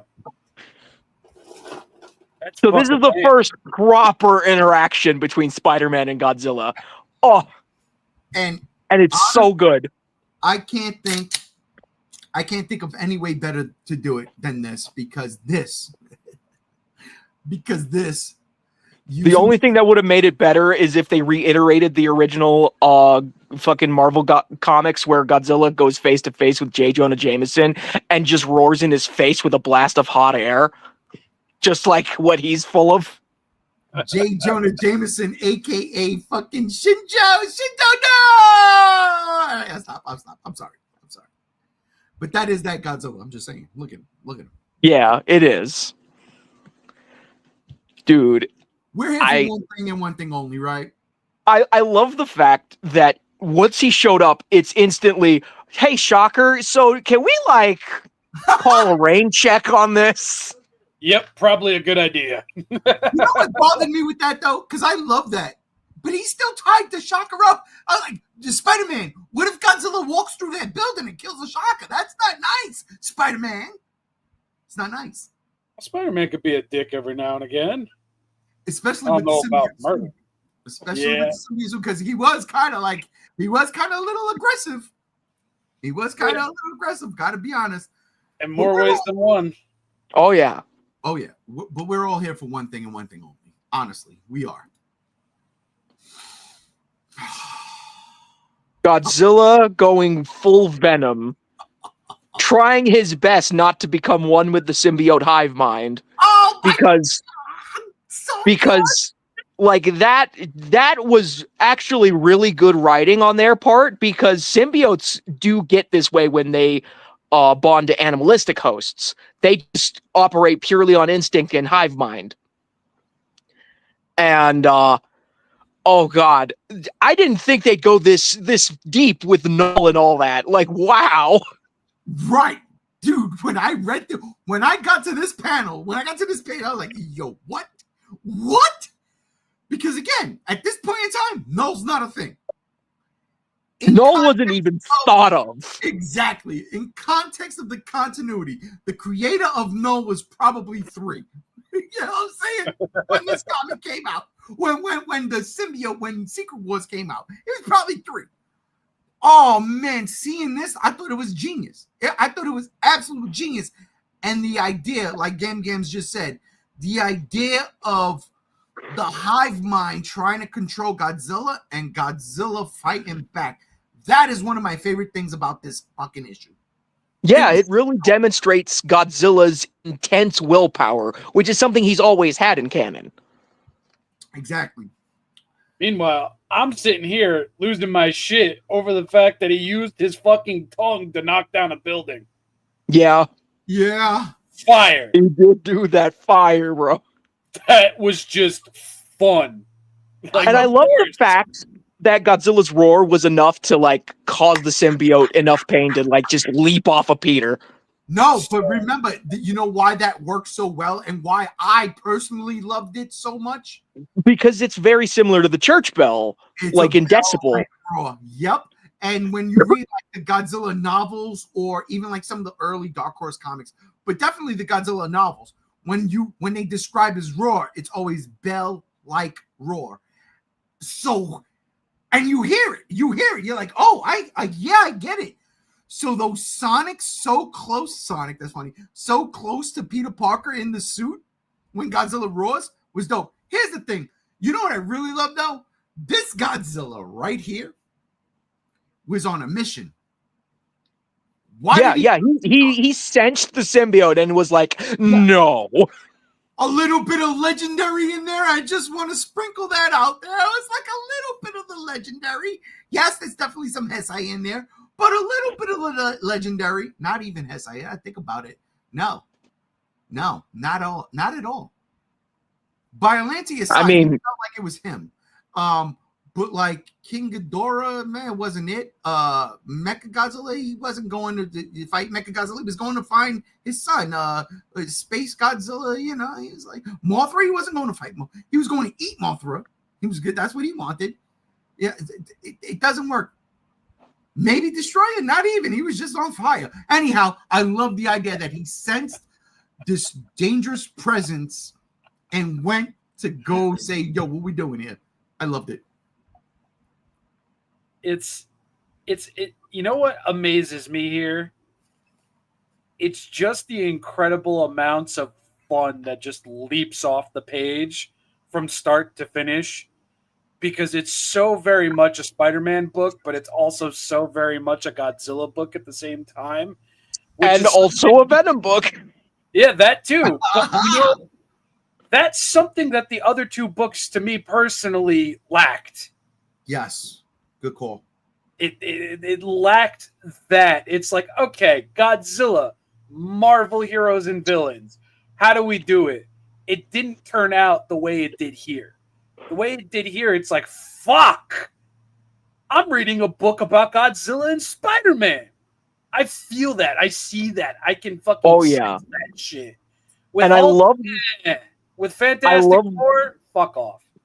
I love the fact that it's also at its very core a Spider-Man book, because Peter's love life, my God, Black Cat and Mary Jane. Yes! Listen, man, if I was in his position and I was with two white women at the same time, I'd be having the same fucking problems. The way those interactions went off, like the fact, and this is what I love too, the fact that this is before Mary Jane, the marriage, she knows, but before Peter knows, Mary Jane knows, like, oh shit, hey, oh Mary Jane, let me save you real quick and I'll take you. She was like, cut it out, Tiger. He's like, yeah, cut it out, Peter. This is not the fucking time. Like they just fast forward to that whole story arc because Godzilla showed up. It's a genius way to do this, right? Like to make this crossover work. Yeah, like, and I love the fact that Peter goes through all of his revelations that they slow burned over multiple issues with Spider-Man in the black suit. Yes. They just sped ran that because Godzilla. Yeah. 25 pages, 30 pages. I hope it's 30 pages, but tops, bam. Here we go. So good. It is so freaking good. And again, I look at this panel and I look at the art and I'm looking at that Godzilla and even that symbiote Godzilla, and I'm saying to myself, bro, that's how you do it, man. Mm-hmm.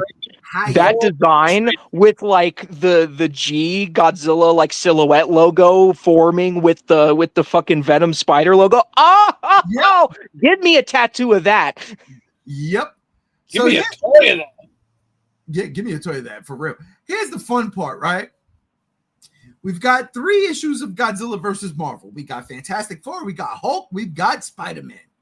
All 3 issues, Godzilla undergoes a transformation. He gets imbued with the cosmic powers, right? Or power cosmic in the first one.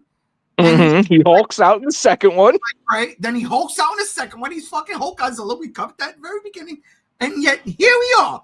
The best one, because this is the one that fans have been drawing and clamoring for forever. Never in a billion years would I have thought Marvel would have brought Godzilla back. And yeah, you know what? Dude, I'm gonna just say, I don't want to say it's because that, you know, DC had the Justice League versus Godzilla versus Kong, and Marvel was like, well, we used to have Godzilla, right? Let's see if we can do something again. It makes sense. This is it. This is the one. Yeah, I'm just gonna say, I think this Venomized Godzilla design is even better than Matt Frank's. I didn't know Matt Frank did one. He did. All right. You know what, though? I agree. But looking at this image right here, I can see where they took some of Mr. Frank's work. But of course. At the same time, just looking at this Venomized Godzilla, this symbiote Godzilla, I love how that jaw elongates down towards, you know, his neck. I love Yeah. that. It's Big mouth. so fucking dope. It's so fucking good, man. Look, this is one of those ones you gotta buy this book. This is, oh yes, okay. There's Maddie Frank, right? I do remember that. And you know what? That's a dope ass design. That one makes that is dope. That is Yeah, it's cool. It's definitely cool. It's but it I ain't know what canon. you're doing. Yeah. It ain't canon. You know it's canon now. Here's the deal. You know why this book works so well? Because it's the first time, at least I've seen it. And both of these properties have done it before, okay, in movies, right? Both of them. Marvel loves an end credit scene. That's what they do, right? They do it. They do it. Hell, they did it in Daredevil, this last crappy season of Daredevil. They did it in an end credit scene. They do it in all their movies. They do it in all their shows. They do it in all their shows. They do it in all their toys. Do you remember in the Millennial series when there were end credit sequences in Godzilla movies? Mega Gearus and both Mecha Godzillas. Yeah. Remember Yeah. that? Yeah.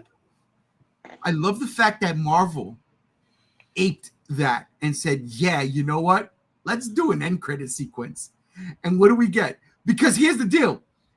Godzilla destroys the symbiote. No, I'm sorry. Spider-Man, which was crazy because all of a sudden he's like fucking naked, not naked, but he's wearing like gym shorts and a fucking tank top and like yeah. And the editor was like, "Yeah, this is the next bombastic Bagman. Anybody who gives a name for this thing gets a no prize."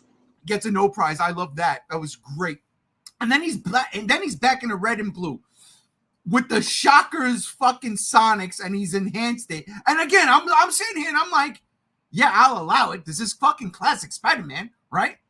I mean, he's a tech guy. He's a scientist guy. He could probably overcharge Shocker's gauntlets. Exactly. Like, I'll allow it. And he disintegrates the symbiote from Godzilla. And metaphorically, they fist bump. Godzilla goes back to the ocean. And Spider-Man. Well, no. Before that, the symbiote starts to reform itself, and then Godzilla blasts the shit out of it with his atomic breath. That's true. Yeah, that absolutely right. So there's the disintegration. They fist bump. Godzilla goes back to the ocean. And now poor Peter, got to deal with Mary Jane and Black Cat. The horror.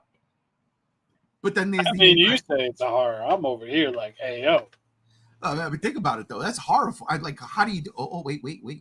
I'm picking Hi, JR. How's Gem State Comic Con? Hey, JR. We will definitely dab you up in a minute, JR, ladies and gentlemen. He hasn't joined the show today because JR is super busy with Gem State Comic Con. I totally respect that shit, man. Do your goddamn thing, my brother. Respect. But here, the setup. Fist bumping. Everything is going according to plan. Godzilla goes back to the ocean. Peter Parker won. Spider-Man won. Out of the blue, there's Eddie Brock taking fucking a camera from a dead reporter. That was so grimy. Yeah. And he's talking about how Spider-Man ruined his life. Mm-hmm. Now he's going to get him back. And then the suit grabs him out of nowhere. And ladies and gentlemen,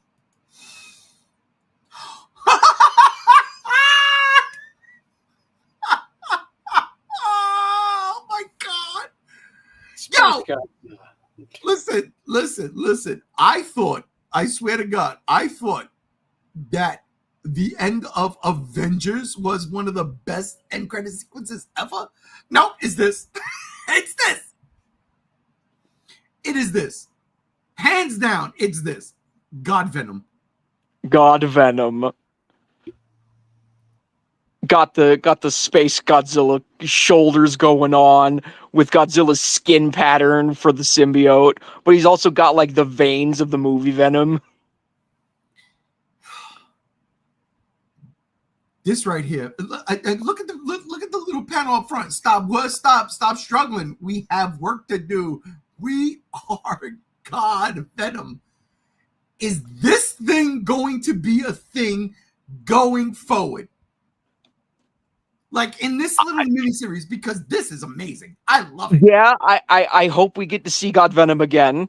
I hope this isn't just a dropped plot point. Factual. I would like to see more of this because it's Venom with Space Godzilla-esque type looking things on his shoulder blades and his arms and shit. He's got the same big ass fucking mouth. Bro's jaw looking like he got a dick with an elbow. It's great. Dog. I need to see more of this. I don't care. Like, bro, y'all motherfuckers out here saying you're addicted to the rule of cool. Well, maybe the fuck I am, and I want to see it. So maybe you shut the fuck up and you let me enjoy my comics. Because look at this. Look at this. Look at this. Look at this. Look at this. Look at this symbol. Look at the fucking dorsal fins that almost look crystalline. Look at that mouth. Look at that tongue. What that tongue do, bro? I don't give a fuck. I need something with I need this. a figure. I need a figure too. Figure, statue, Hasbro. cheese. Let's go. Hasbro, get on it. What would this make this the fucking the fourth toy company that fucking Toho works with for crossover figures? Because we got McFarlane, we got fucking what Monogram, we got fucking because they own the rights to Marvel, we could get Hasbro make a Godzilla figures. It's just, do a better job than what you did with your Godzilla X Transformers crossovers. Toho! Yeah. Oh, You do gotta get my hands fucking on lazy stacks of shit. oh yeah, that means Hasbro already did it. Listen, Damn. Uncle Todd is doing the Marvel stuff, right? And he's doing like statues and in like, the panels. He's doing the panels and statues, right? Like this is the shot. This is the way the artist drew this image with this panel. I want this panel. I want that background. I want those color schemes, that orange, purple. Yeah. Black. Yeah. I want this God Venom looking like this goddamn Venom, just like that. I want that, Uncle Todd. You can make it happen right now. Don't tell me you can't. You're making Godzilla. You're making fucking Marvel statues. You making Godzilla toys. You making Marvel toys. You created Venom.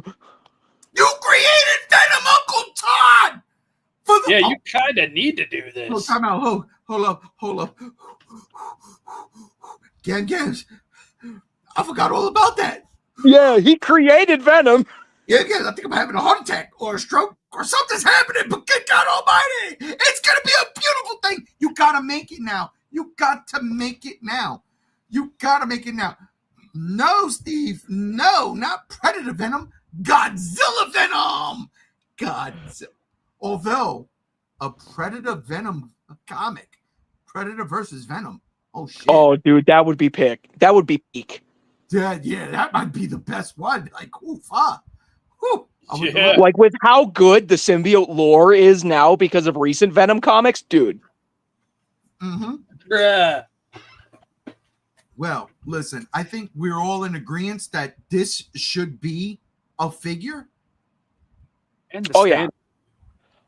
Going back, I love the fact that before Godzilla goes back to the ocean, he huffs in Spider-Man's direction when Spider-Man was like mentioning, like reflecting on everything that just happened, and Spider-Man's like, "Whoa, wait, hang on, man! I read your message loud and clear. I'm just gonna tailor my suits from now on. No more of that. All right, I get it. I understand."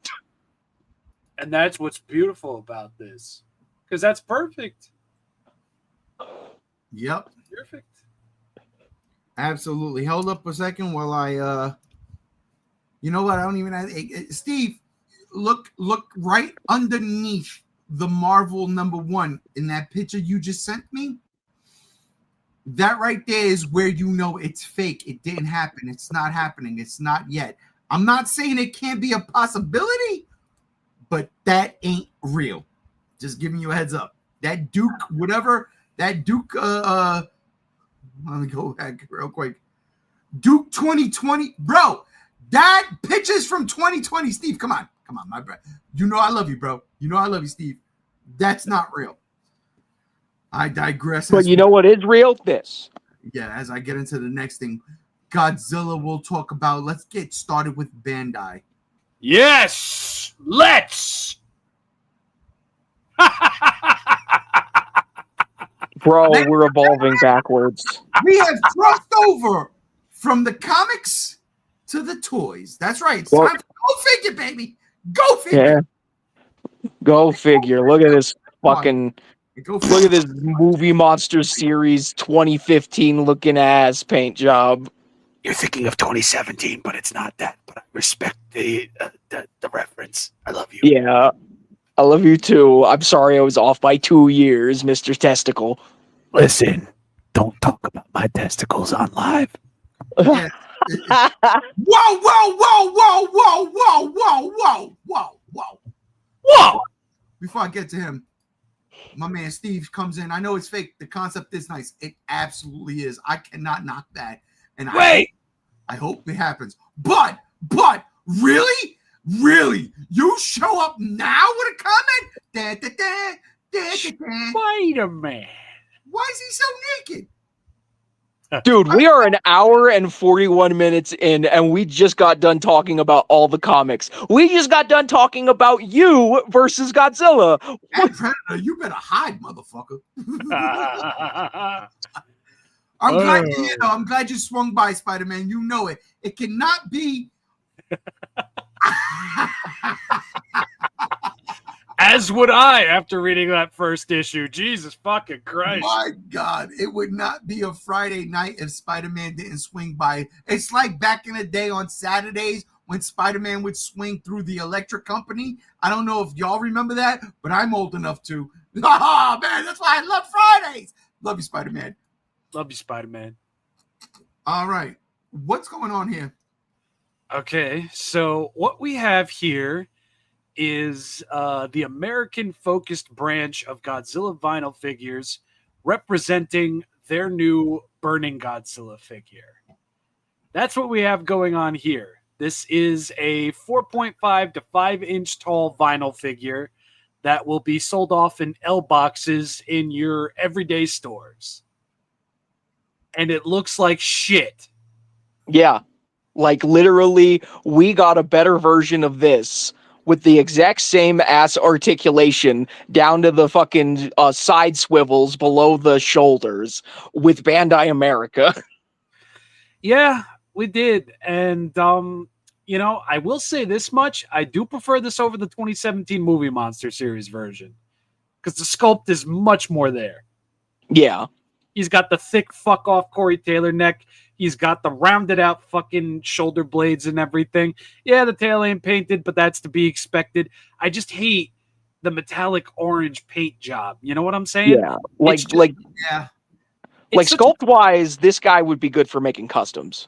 Yes, absolutely. And I know that's what people are going to do, but it's such a disservice to Burning Godzilla. I mean, you don't even shoulders painted up. You got nothing going on with the neck. This is literally down to the genome, down to the DNA strand, the 2017 Movie Monster series figure with a different mold. And I understand these are like $12 to maybe $15 figures, but fuck, man. Like, did we have to do the metallic orange paint again? Again? I mean, I will say at least it's better than what Playmates gave us. You know, I'm going to sit here and I'm going to sound heathenistic. But Playmates' Burning Godzilla is better than this. It's better than what Bandai's been giving us of Burning Godzilla for the past 10 years. But I will admit the Playmates version is more than a tad fucking goofy, and I don't know why he's got H's on his shoulder blades. Yeah. But he's got paint on his shoulder blades. This motherfucker don't. The Movie Monster Series 2.0 don't. And I don't know why. But looking beyond the fact that this thing has the aura of a potato chip that's just been stepped on in the middle of a theater, after Chicken Jockey. I don't hate it as much as I thought I would. I really don't. I mean, we saw this guy and DESTROYAH at the fucking toy fair, and it didn't look great there. But here, it's like, honestly, I really don't hate it. I'm not in love with it. Sure, like his face kind of looks like he's welcoming you to Western Union, and then he's asking for your order. But I don't know. I don't hate it. I really don't fucking hate it. Ray, how do you feel about this year 4.5 to 5 inch budget figure? Please let us know. What's the price point? The price point is $12 to $15. $12 to $15. This is definitely something you buy your 5-year-old who loves Godzilla. Yeah, it's a kid's toy. It's Or an idiot with a YouTube channel. Or that, no. If you hey, you know what? If you feel like downing something makes the views go up, absolutely. Here's my deal with this. The metallic paint job thing you said, absolutely agree with it. I do like the head sculpt. Yeah, the head sculpt is definitely spot on. Mm-hmm. And I don't think this is a sized down version of the 2.0 Burning Godzilla mold from the Movie Monster series. I think this might be new. Yeah, I think it's inspired by the sculpt from the Bandai America, but like more movie accurate. You know what bothers me though? It's like, all right, you can take the time to paint the dorsal fins, paint the fucking chest, the legs, the stomach, and the eyes, because the eyes are orange, which is dope. It needs to be, but you can't paint a couple of veins on his neck because that's no. This guy's gonna be ripe for customization. Like people who love painting these little figures, they're gonna go to town. They are. They definitely are. But I do agree to a certain extent that that's part of the representation. That's part of the design. That's part of the idea. And I know Bandai Japan did it first, but 2 wrongs don't make a right. And this is mid-tier Burning Godzilla. Hear that? As my man Steve comes in, 12 to 15, it shows. If it was 25 plus, it wouldn't be worth it. I agree. Yeah, 25 plus is Movie Monster series anyway, and that one is painted up just like this. So that one's not worth it. What about the new one? Oh, okay. So, we're evolving backwards because literally the Bandai America DESTROYAH had actually articulated lower wings. This is just a resculpted fucking Bandai Japan. So here's the thing. Here's the thing about all of that. You're not wrong, because it is. I want to say it absolutely is just a sized down version of the 2.0 DESTROYAH that's coming out this month. I'm sorry, but I'm gonna be real. This one looks better. Really? This one looks better here in this solicitation photo. I definitely think this one looks better. Now, I don't know what in the fuck is going on over there at Bandai, whatever branch you want to say, but DESTROYAH, it's kind of purple. Motherfucker's got a hardened crustacean-like shell. Bro wasn't all burgundy. Bro wasn't all maroon. Why have we devolved as a society, as a collection of people who like to collect figures, to the point where we have to gaslight each other into thinking that DESTROYAH was burgundy and maroon? It's like, nah, the motherfucker was a combination of purple and that. Where'd the purple go? Where'd it go? Where'd it go? Why is he so plain looking? Yeah, and you know what? The unfortunate side to all of this is simply just that market-wise and just budgetary constraints and all that, a monster like DESTROYAH is always going to be not great, because DESTROYAH has a lot of color to it. DESTROYAH is a very detailed, in both color and in detail, suit design monster. it's just a bummer that it's gotten to a point where its on-screen identity practically is like lost within the figures outside of Super 7. Yeah. And, Very true. Very true. you know, like Destroy is like, you know, I have my qualms, but I will say, like, people call Destroya the devil incarnate. There is a lot of hype behind Destroya. I feel like if you're going to make a Destroya figure, I mean, Super 7 fucking did it with their Ultimates. It's like, yeah, you know what? Maybe go outside your pay range. Maybe go outside what people are used to paying and drop a bit more budget Ola, grease the palms a little bit and give off a better representation. Because this is, whether you like the movie or not, whether you like the design or not, it is very much a beloved monster, a beloved design from a beloved movie. Agreed. Agreed. And I really do think it deserves better than what it's been getting. Real quick, my man Steve comes in. I recently got into repainting, customizing figures. Steve, you know what you got to do, brother? You got to make an Instagram page. You got to make an Instagram page. Show your work off. Show your work off. We will follow. We will pimp it. We will. Seriously. Come on, my guy. You know we geeks. Come on. I see. I you. agree. Oh yeah, we'd pimp the shit out of it. Steve, And I- like these figures right here, with how minimal their paintwork is, right for customization. absolutely. Whoa, pals. Yeah, dude, on the real, make an Instagram page, show off your work, put up great quality photos so everybody can see it. I assure you, a couple shares in, you're going to be swimming in new followers. Not a bad idea. Just know where you got the idea from, all right? 50%. 50%. No, I'm just kidding. You know I love it. Also, I've been painting Warhammer. Hello there, brother. Oh, Nice, you said it to brother. The Emperor approves, brother. Honorable battle, brother.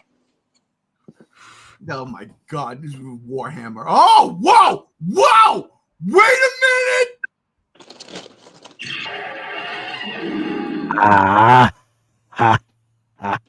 Monsterverse Rodan, I love you. Destroy it. Hey, yo. It's from. It's not just me. He speaks heresy. Oh my God! You know what? We've opened up a can of worms, Steven. I'm gonna tell Oh you. lordy. I thought Spider-Man was a Heisei Pro. So like Spider-Man being a Heisei Pro and his cousin Monsterverse Rodan be not. Oh, wonderful drama there. You know, Rob turned Rodan again. Yeah. yeah. Listen, You see how I work. you know that's funny. It's funny you say that too because that Godzilla versus Spider-Man is totally Heisei Godzilla. Like Spider-Man, run, damn it, run. That's okay. That's okay. No, But- At the end of the day, bro, I mean, yes, these figures are not up to snuff. Yes, when it comes to that of Bandai America's legacy, this is really subpar. Oh yeah.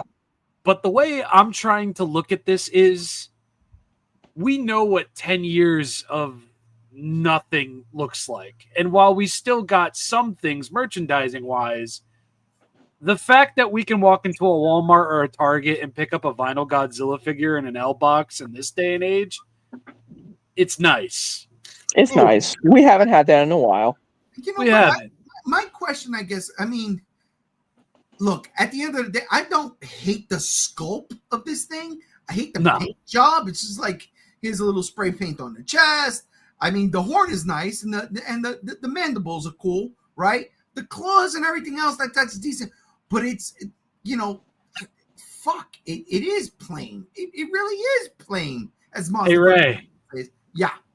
do you want to see what the near $30 version of this figure looks like? I mean, I'll be able to see it, but I'm not going to be able to put it up for everybody else to see it. It'll That's be okay, fine. because I believe your reaction will tell it all. Okay. There it is. Here we go. I'm gonna go and check it out. And you got to be fucking kidding me. Hold up. That's $30? Yeah, That is nearly $30 on HobbyLink Japan. Yes. That amount of sculpting detail and paint? Yeah, the sculpt and detail is probably a lot better than that of the paint. But yeah, here's what their new Burning Godzilla is going to look like too. This, I think, looks a lot better. Oh, man. I'm sorry. Yeah. That's way better Keep than those tits. Yeah, you know what? Because they actually look like that. That Burning Godzilla. Well, first off, the dorsal fins are nice and bright orange. I like that. And They might actually be translucent. Oh God! And it goes down the tail. Which, when I look at my Burning Godzilla, you know, and I looked at the image of the movie, the tail does not have the orange. I digress. It should. That might have been a Photoshop error because there is another image of the figure from behind, and the tail has nothing. Oh, okay. So this one you showed me. Okay. But I'm looking at the chest, and that chest, the burning, looks like it's about to go into veins in the neck. And that's what I want. That's, you know, that the fucking vein. Oh my God. Look at this shit right here. I'm sorry, ladies and gentlemen. I apologize. Oh, yeah, I see it. I see it. Definitely no. That's movie accurate. Movie accurate. Good. No, it's Bandai accurate with no paint on the tail. No, when I'm talking about, because in the movie, if you look at the movie, I looked at stills. When I got my oh my God, what are these things called that I love so much? My Yoshi Bancho? Ichibancho. Ichibancho Yoshi. Where the fuck? I'm putting 5 words together. You know what I'm talking about. My Ichibancho Burning Godzilla. I was like, yo, why ain't the tail painted? I was so mad. And then I looked at images and I'm like, oh shit, his tail's not glowing in the movie. Okay. And I ain't mad. No, Whoa! the tail was white in the movie. Steve, I will send that pic and Yes. the fact that Spider-Man is in my brain looking at the pictures as I look at them is fucking amazing. And you know what, Spider-Man? You can stay there. I got no problem. Here's the thing, right? Those images I just sent you, the reception to those figures has been 95% mixed. Everybody kind of universally dislikes Destroyah. Godzilla is more of like a 50-50. Some people think he looks like the Playmates figure. I disagree because there's clear and obvious care put into this one that wasn't machine painted, more than likely. But yeah, these this is part of the Movie Monster Series 2.0 figures. And we just got Godzilla 2000 twice, and we're about to get Kiryu at the end of the month alongside this and Destroyah. And yeah, people aren't happy. I am confused by that because I'm looking at the paint job for the image we have up, and I'm looking at the paint job for the small image you gave me. And again, there's more paint. There's definitely more detail in the fucking wings, in the sculpt. Like, for fucking $15 more, how can people be mad at this? And Because the paint job reminds me a lot of the old Bandai America one with the yellow in the center and the orange with the surrounding that. Well, when it comes to Destroyah, it's simply because it doesn't have enough. Okay. Like in terms of paint, it's not a it proper has representation. But it look has at more what than we're this looking at thing. on the screen. This is terrible. Yeah, it has more than that thing. Not, you know, I'm gonna say it again. As of right now, I prefer this one over the 2.0 Movie Monster series. I do. Oh, And- I don't know, man. I don't know. The only thing I Look can't at 2.0 Movie Monster series Destroyah's horn. The tip is only yellow. Just the tip. But there's more paint and detail in this sculpt than there is in this. Maybe. Here's the thing. Here's the I'm thing. not a collector. I'm not a collector. So, you know, From my visual standpoint, One looks like a beautifully detailed figure with an unfinished paint job. The other, which is on screen on stream right now, looks like a figure that, yes, definitely needs more paint, but looks complete as it is. You know what this reminds me of? Back in the day, and anybody in my age range can say this. If you're over 40 or you're 35 plus, you would probably understand what I'm saying. We would get figures from Ultraman that we did not know was from Ultraman because they weren't showing Ultraman like that here in the States at that time. This is what this Destroyer looks like that's on the screen right now. That's what that looks like to me. If I never saw Godzilla and this didn't come in a Godzilla box, this screams Ultraman monster. That's what it screams to me, at least. I can see it.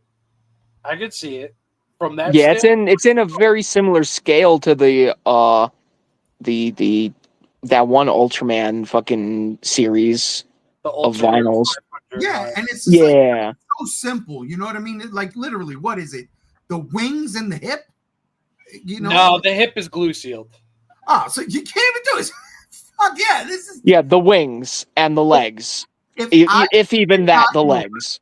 The legs is probably going to be a part of the waist. I think it's just going to be the tail and the wings. Yeah, you can't play with that toy. You just can't play with that toy. I don't. But I digress. Listen. But this is a kid's toy. That's my point. Yes, it is. It's a toy for children to grab Burning Godzilla in one hand, Destroy in the other hand, and smash them together. This is a lot like Super 7 Fun Fun's line. This is a lot like Super 7's Fun line. My God, I'm sorry. You have to get them in hand. Because I thought the exact same thing, and then I got Godzilla 54 in hand, Mechagodzilla 74 in hand, Godzilla -1 and Oto Goji. Yeah, they're not perfect, but I bet you these images don't do these figures justice. I bet you. I can respect that. Because so far I have everything from the Godzilla Monsters line, save for the Walmart exclusive Sparkle Goji. And they're not bad. They're not great, but they're not bad. What's the scale on this guy again? Probably 4.5 to 5 inches tall. Okay. $15 for a 5-inch fig. I don't know. Come on. Well, 15 is coming from Amazon. I believe MSRP, they're probably 12. Okay.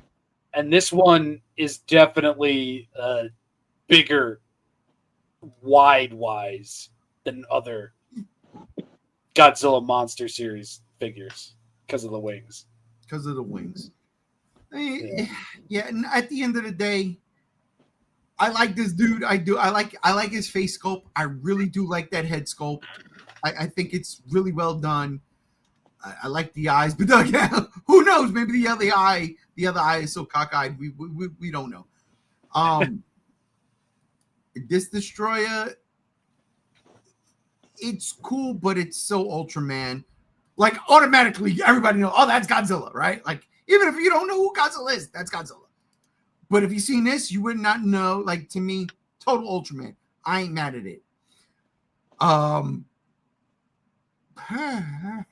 The one you showed, honestly, I do like the $30 one better. I do. I think it's the black paint in like on the bottom, in the ears. I don't know. Oh, you mean Destroyer's bush right above its fucking Destroy-Ussy? Yes. But here's the deal, Rob, and I don't have a fucking image for this. Yeah. But if they ever did an X Plus Destroyer, which they have, would we be able to get a new one if they did a new one?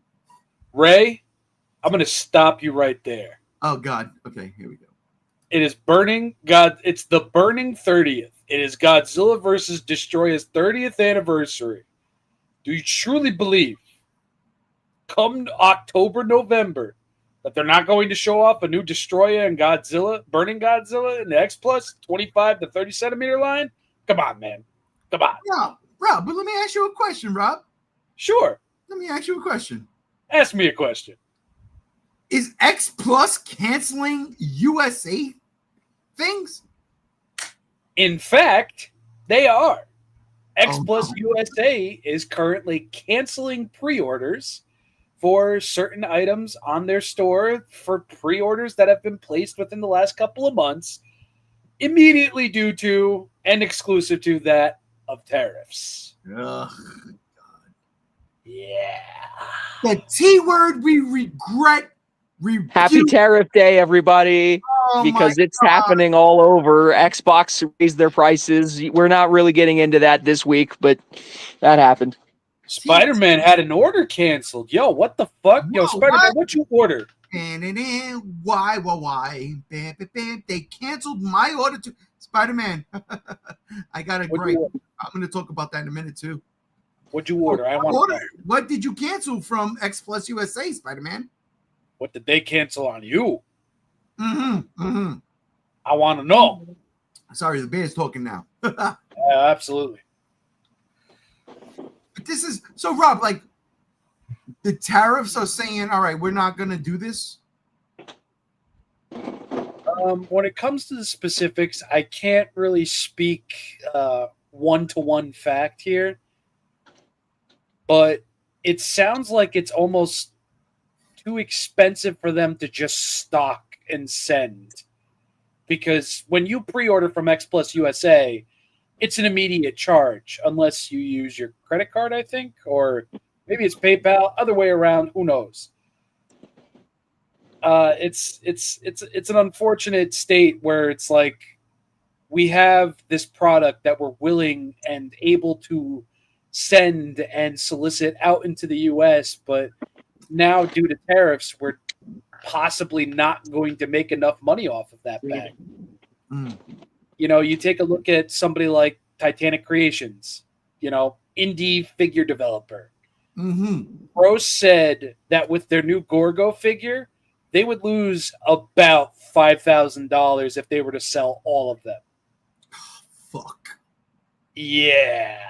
And those things, I believe, are 50, 60 a pop. And I will straight up speak on behalf of Titanic Creations because I own a Gorgo and I own a Yongari. And God dang it, that Yongari, both of them, the Gorgo is beautiful, but that Yongari, man, when I tell you it hit its mark and gave me everything, Rob, I unboxed it in front of you, you know, before a podcast or something. That thing is fucking gorgeous. Yeah, I'm waiting for mine and my Pulgasari to show up. I really need a Pulgasari. I do. Real quick. We got a comment. Here we go. My brother Steven. That Destroyer looks like a mold from another figure. They added Destroyer features. Sorry, I'm burping up here. Who's terrible? And then GMK Godzilla Battle Color version. Oh. Wow. That made me sick to my stomach. Yeah, X Plus USA is canceling pre-orders for well over 10, 15 products. Good God. It's not just one or two. It's not just the Toho Kaiju Wars line that they just started up. It's right. It's everything. See, man. See, this is why I love that having you on when we can do Go Figure and talk about this stuff. Because I don't know none of this stuff, right? Like I see something, I want it, I'm gonna buy it, I'm gonna pre-order it, whatever. And I might know stuff, but I don't know everything. I'm very surface level. Yeah, one of the fucking privileges of having Rob on is the fact that he knows the toys. He knows exactly what's going on to an extent, right? To an extent, yes. But this news is like it's terrible, man. Like X Plus got some good ass figures, and yeah, I want some, but canceling shit in the US, like fuck. Now, mind you, 4 of the products that they are canceling is a brand new sub-series that I believe was started by the USA branch of X Plus, which is the Toho Kaiju Wars line. They're 7-inch, slightly articulated vinyl figures at $70 a pop. Their first 4 figures were the Maquette 54 and the Suit 54, and then they had 2 variants that were exclusive to the website. This is a line that I believe was started by the USA branch, and now they can't ship their own line to their own intended audience. God, what the fuck? Let that sink in. Now, I imagine like X Plus Japan absolutely dwarfs X Plus USA, and I imagine there's more to it. But if that was the case, like cold hard 100%, that fucking sucks. I miss my X Plus USA GMK Godzilla. I do too. It's a fucking shame, and the T word overall is fucking over more than just collectors. It's fucking over these indie figure distributors and makers too. And the fact that it's fucking over X Plus, which I believe is co-owned now by Bandai, that says something. Bandai got they grummy little claws and everything, don't they? They really do. I wouldn't be surprised if Bandai owns like 2% of Nintendo at this point. I mean, they do handle the Super Smash Bros. Games these days. They do, but they still don't make fucking figures for them, so what does it fucking matter? True. Oh, Monster vs. Rodan. Whoa! They canceled my fake Godzilla, Shonen Rick, and Death-for-Real Shin Godzilla. Oof. I'm so sorry for your loss. Would that happen to have been the giant Death-for-Real Shin Godzilla MV Rodan? That's why I'm not a fan of D for reals, I'll be honest with you.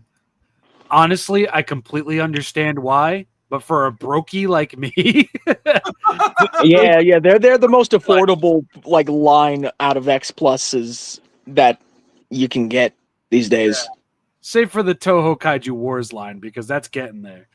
And MV Rodan confirms with a big ol' capital letters, yep. That fucking sucks, because that giant Death-for-Real Shin Godzilla was beautiful. Sorry. You know, I had to do it. That's how it is. Yeah, I know. You got to play King Ghidorah's Roar. Oh, you son of a bitch! Hey, say King Ghidorah's.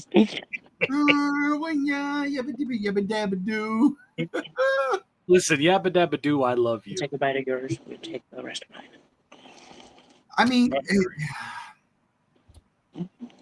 it does suck when you can't get certain things, and I'm going to right now go on a little spiel.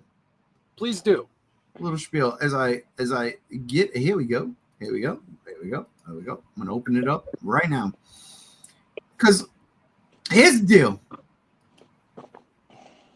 Over a month ago, in March, at the end of March, I was online and I got hands down finally, because Uncle Rob over here, cousin Rob, my brother Rob, he was like, yo, this is happening. And I am an Uncle Todd fanboy, right? I love Uncle Todd McFarlane's DC fucking multiverse.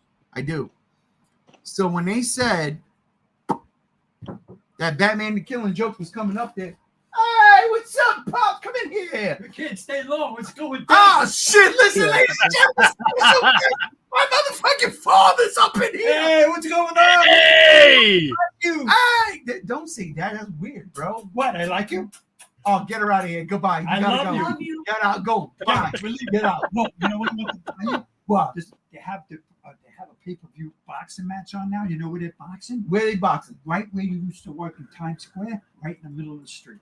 What the fuck? Oh, shit. What? Yeah. That's what I wanted to tell you, bro. That guy Garcia is fighting now. Right now. Right now. Right now. I'm going. And you're gonna go gambling? I'm going over there to bet the Kentucky Derby. Hell fucking yeah! See you later. See you later. Later. Careful. Ladies and gentlemen, oh my God, G1 Senior. Oh fuck. Papa G1. Papa G1 Papa Legend is real. G1. in the house. Sorry. He's been waiting for that shit. You don't understand his whole I life. gotta share a beer with that guy. I genuinely do. I need to share a beer with that man. I need to hear his stories. JR, I'll tell you. JR will tell you. I need to hear his stories. Absolutely. But here we go. All right. Uncle Todd, has my father done fucking derailed my train? God bless. The way Uncle Todd derailed my train when I pre-ordered this shit 2 months ago, and all of a sudden this week on Wednesday, I get a fucking confirmation. Confirmation saying your money has been refunded. What? Why?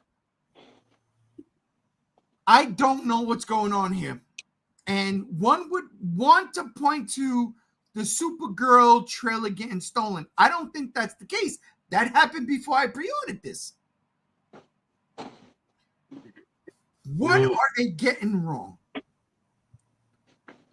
Why can't they make the Killing Joke Joker? Is it a thing with oh my God, not Grant Morrison, the guy who wrote it. God, come on. Fuck. Watchmen. Henry Miller. That's not it. That's not it. Frank Miller. That's Frank. That's the other guy. Alicia Silverstone. George Clooney. Devin Sawa. George Arnold Clooney, Schwarzenegger. good one. Alan Moore. I just had to think of Swamp Thing. Is it because of Alan Moore? But I don't understand. Like, Alan Moore doesn't own the rights to the Joker. Why can't I get a Killing Joke Joker? My pre-order was in. Period. There was nothing. I paid the money. They took the money. Everything was in. Got it. Rob sent it to me. I told him, I got a fucking Rob, remember this conversation? I do. Time travel G1. Time travel G1. I had this shit before it was dropped. Literally. I didn't, but that's how confident I was, and I had it. And this fucking Wednesday, I get a fucking confirmation email telling me that your money has been refunded. Why? You don't give me a reason why. It's not that they were out of stock. I bought this shit drop. I was there. What did you make? 100 fucking pieces? Come on, man. Fucking crazy. It makes me sick. Listen, this Joker, right? The 3 Jokers that was a comic book came out. Yeah, this guy, the comedian, right? The comedian. Yo, I made my wife buy that shit for me for my birthday. $130. And I took it out the package. I did. I took it out because he sits back here right behind me in my Joker collection. Right in the front. This one was different. It's the same thing, same concept, but the hands was able to hold the camera, all of that shit. I was so excited. Seriously. And then boom. My $37 after tax got refunded. Why? It's not the first time. When this shit first went on sale, or when it was gonna go on sale, they scrapped it. I am so fucking confused as to what is happening. Uncle Todd, why did you take away one of the best Jokers? Why? It makes me sick. Is it because of tariffs? No, this isn't because of tariffs, and unfortunately, it is a bit of a bullshit fucking thing because maybe around a month, maybe less ago, there was a truck or a freight that was robbed of its multiple fucking copies of this figure and a few others that were up for pre-order. Supergirl, yes. And I'm on the Reddit page that's talking about it right now. And it sounds like a lot of these pre-orders being canceled is to what's the proper word I'm looking for? I'm drunk. To make sure that it doesn't happen again. I'm not sure why orders are being outright canceled, because you could still keep people's money and keep their place in line for owning a copy of this. But this sounds like a response to the robbery that took place. Not so much that there's a rights issue, not so much that there's a stock issue. It sounds like it's directly involved with that robbery that took place. There was a robbery? Yeah, there was like a whole truck or freight or whatever have you that was just pilfered of all of these things. Oh my god, the scalpers are getting fucking extreme. Bro, the shit sounds like it's straight out of fucking Grand Theft Auto San Andreas. Straight up. Or Fast and the Furious. Or Fast and Furious. Or like an Old West style fucking locomotive train fucking robbery, except instead of gold and shit, it's plastic figurines. It makes me sick because this shit was on order for over a month and then they canceled it. Oh man. When I tell you I was horrible, I was locked in, like, no, I need this one. Oh, drives me fucking crazy. As my man Steve says, the Codex I can't. The Codex Astartes disagrees with this action. Listen, Leandros, all right?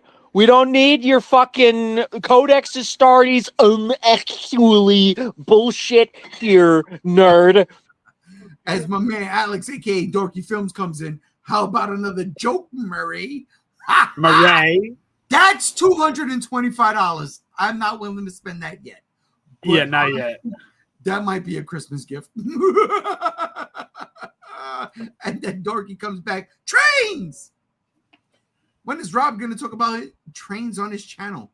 That's a good question. Listen, when he gets Thomas the Tank Engine, and when he gets Thomas the Tank Engine figures and just joins Lily in that fandom, that's when it'll happen. That's it. All right. Did we? No, it's just going to take Dorky Films showing up on my doorstep, which might happen soon. So we'll see. You may be right. Did we talk about Diamond Select yet? We have not, because that is probably the freshest piece of news here.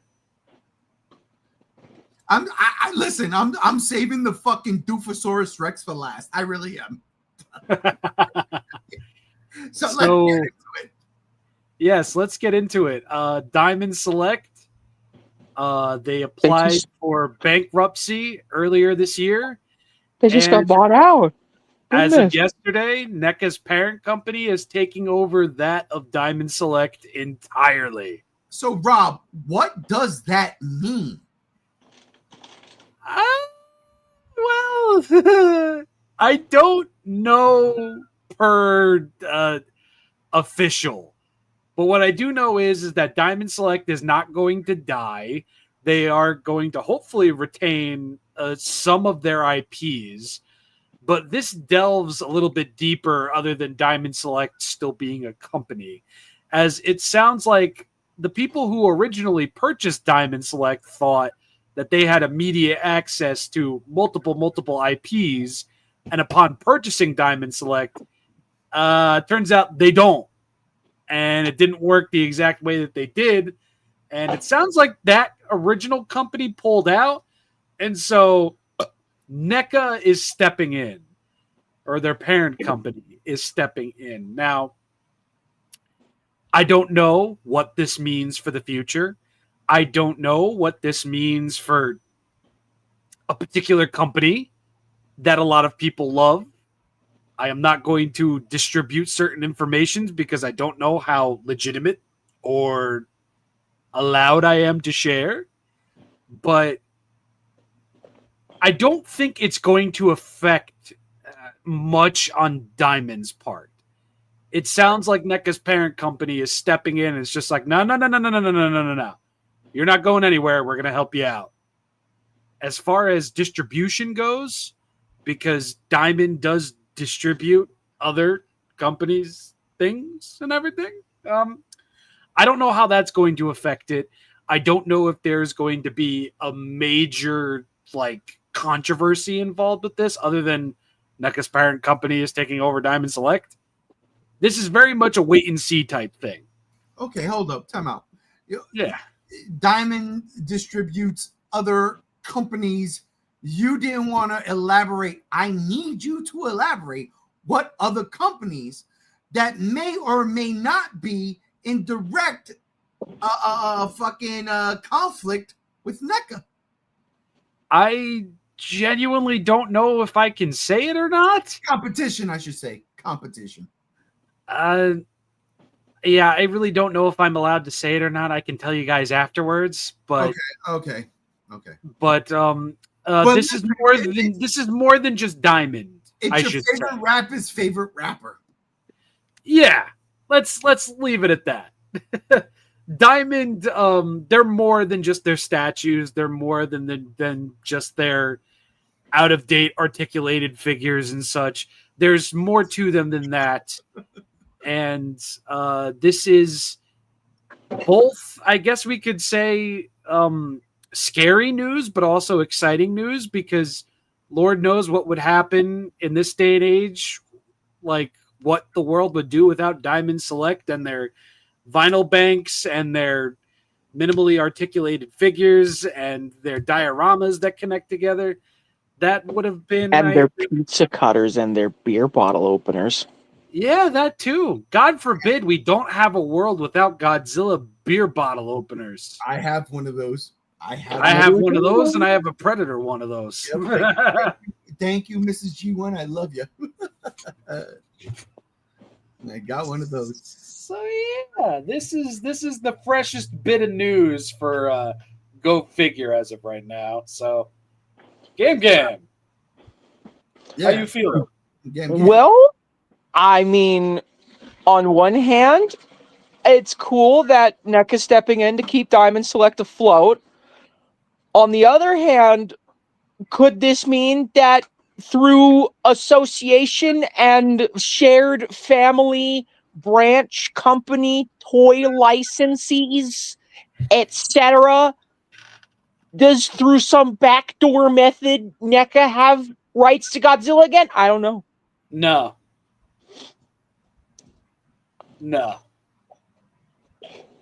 Let me stamp that finished cigarette butt out right now. No. I like that cigarette butt part. If I wasn't drunk, I'd go buy me a fucking pack of Newports right now. Goddamn right. Because I swear to God, I can smoke one right now. I'm ready to smoke if you got them. Yeah. Well, that is unfortunate. But it's cool that Diamond Select's still afloat, I guess. Yes. Now, like, the NECA would just be picking up, like, the company in and of itself, as well as its, I assume, its distribution. I don't know nor think that entitles them to whatever Diamond has the rights to. Because that would also mean that NECA would have the rights to Sonic. True. And I don't see NECA making Sonic figures anytime fucking soon. But that would be fire. Not financially viable Randy stepping in. Oh, Jesus, tap dancing Christ. Randy! G1, how you feeling about this? Honestly, I don't have any feelings because I don't understand it. This isn't my realm, right? This is why I love having you on, so you can coach me through this. Yes. My thing is this. They who will not be named, if it affects them, well, I've got several pre-orders. You know what I'm saying? Yes. My worry is, am I going to get what I ordered or pre-ordered at that price range? Or is it going to go up exponentially? Or is this going to keep it where we need to keep it? I don't know. All I know is I like things that are coming out. I want things that are coming out. I will buy things that are coming out. I just won't go and spend $100+ on certain things that are coming out. Well, Mr. G1, I think you're going to be okay because this is NECA's parent company buying Diamond, not somebody else. Distribution and owning a company is completely different. So I don't think price-wise, Ye Who Shall Not Be Named is going to be affected in any way, shape, or form. Cool. But I do think there will be possibly, maybe, a bit more of an availability option at the very least. Oh, okay. That's It's just right now when it comes to, you know, the big old T word and everything, shit just kind of sucks right now. But we're definitely going to see how this pairs up probably within the next 6 to 7 months. Hopefully. Maybe less. You know, usually when you put two T's together, you get titties, right? And this is not it. It's not it. It's just not it. And by titties, I mean tariffs and, yeah, you know. Yeah. Titties. All right, listen, speaking of titties. Lordy. Speaking of titties. Ladies and gentlemen, our final fucking topic of the night. This is ridiculous. Hi, you ain't yabba dibby yabba dabba do. What the fuck is this? What the fuck? That's the D-Rex. What? What is it? The D-Rex, the Distortus Rex. Yeah, Doofus. Yeah, we Rex. thought it was going to be Diablos Rex. No. It's a Doofosaurus Rex. Look, It's a Muto. nah, it's not. It's not a Muto. It's not Muto. It's not. No, fuck no. It's not. It's got the big arms and it's got the little arms underneath the big arms like the Cloverfield monster. That's a Muto. No, Stephen, I agree. What is that? Oh, God. What? I'll tell you what it is. So not right. Where's Chase when you really need him? I'll tell you what it really is. I'll tell you right here and right now. It's a fucking toy that I'm gonna buy the shit out of. And do you know why? It's fucking ridiculous. Bro looks like he's part beluga whale with that forehead. Yes. I'm pretty sure he is. Yes. Look at his underbelly. It's white. Whoa. Okay. I get that reference. I fucking get it. Anybody else gets it? It's a lion. It's huge. Yeah? Nobody? Mm. Spider-Man, I was there. Transformers #1, the Cloverfield trailer. I was there. I get it, Spider-Man. Oh, it's alive. It's huge. Our kindred spirits. It's alive. Yeah. It's huge. That's 1808. That is. See, yeah, I get it. When everyone first thought it was a Voltron movie. But we heard in our theater, it's alive. It's huge. That's what they actually said. Right. It's exactly. So when we went home after watching Transformers, again, midnight showing, I've got me, my brother, right? Shout out to J-Rod. I got G2. I got fucking G3, Chico. Anyway, G2's brother. We were all in my house. It's about fucking 3:30 in the fucking morning now. And we were on the internet looking for what the fuck did this mean? It's a line, it's huge, but we heard it's alive, it's huge. And yes, Cloverfield, that day, man, that was the fucking day. But you know what kills me? It's not about that. It's about Gareth Edwards having a vision. This thing is not. Oh my god! I just can't. I can't. This thing is goofy as all hell, and I hope, fucking for the fucking love of God, that this thing works. But I mean, it works in the trailers when we see like brief glimpses of it. yeah, that's true. It's true. But look at this thing. This thing, the beluga whale is perfectly spot on. It's got the beluga whale head and eyes. What a fucking that's literally that's what it is. If you've ever seen videos of beluga whales jump scaring children at aquariums, come on now, bro.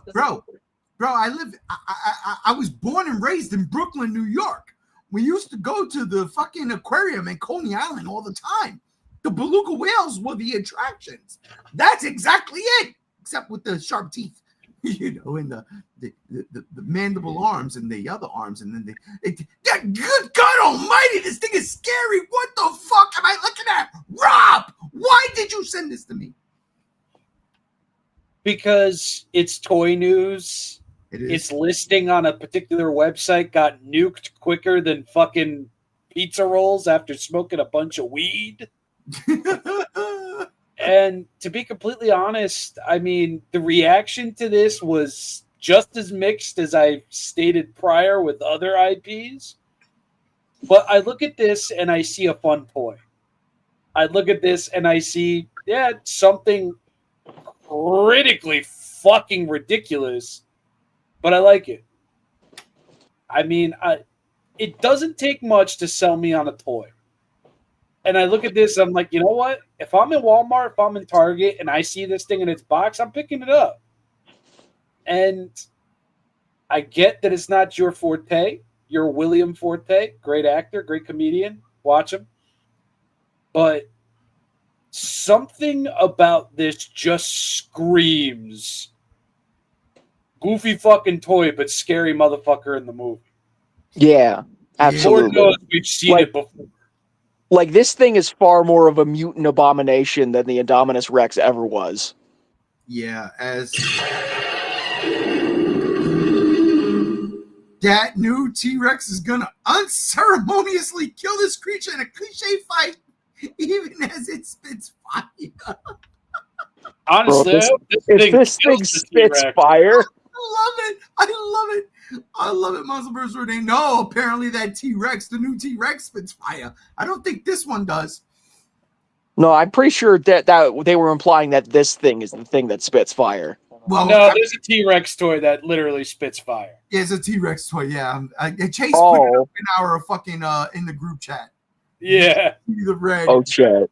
It's a thing, man. Look, hey, I don't hate this thing.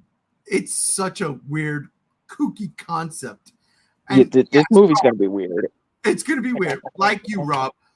Thank you. See that shit on the shelf at Walmart or Target. I'm gonna pick it up. $40, $50. Yeah, you know what? Fuck it. Cause it's so different. How big is this thing gonna be? Oh, that's a good question. I don't know, because like I said, the listing was nuked before I could get to it. All I had was the picture and people's reaction to the picture. But this is legit. Yes, this is legit. Oh, my shoulder. Oh, wait a minute. As you ain't fucking lying. It's not from 1998. From 1998. You know, he's gonna ignite the cars around him to fake a fire breath. It kills me because bad burp. It kills me because I love Gareth Edwards. I really fucking do. I do.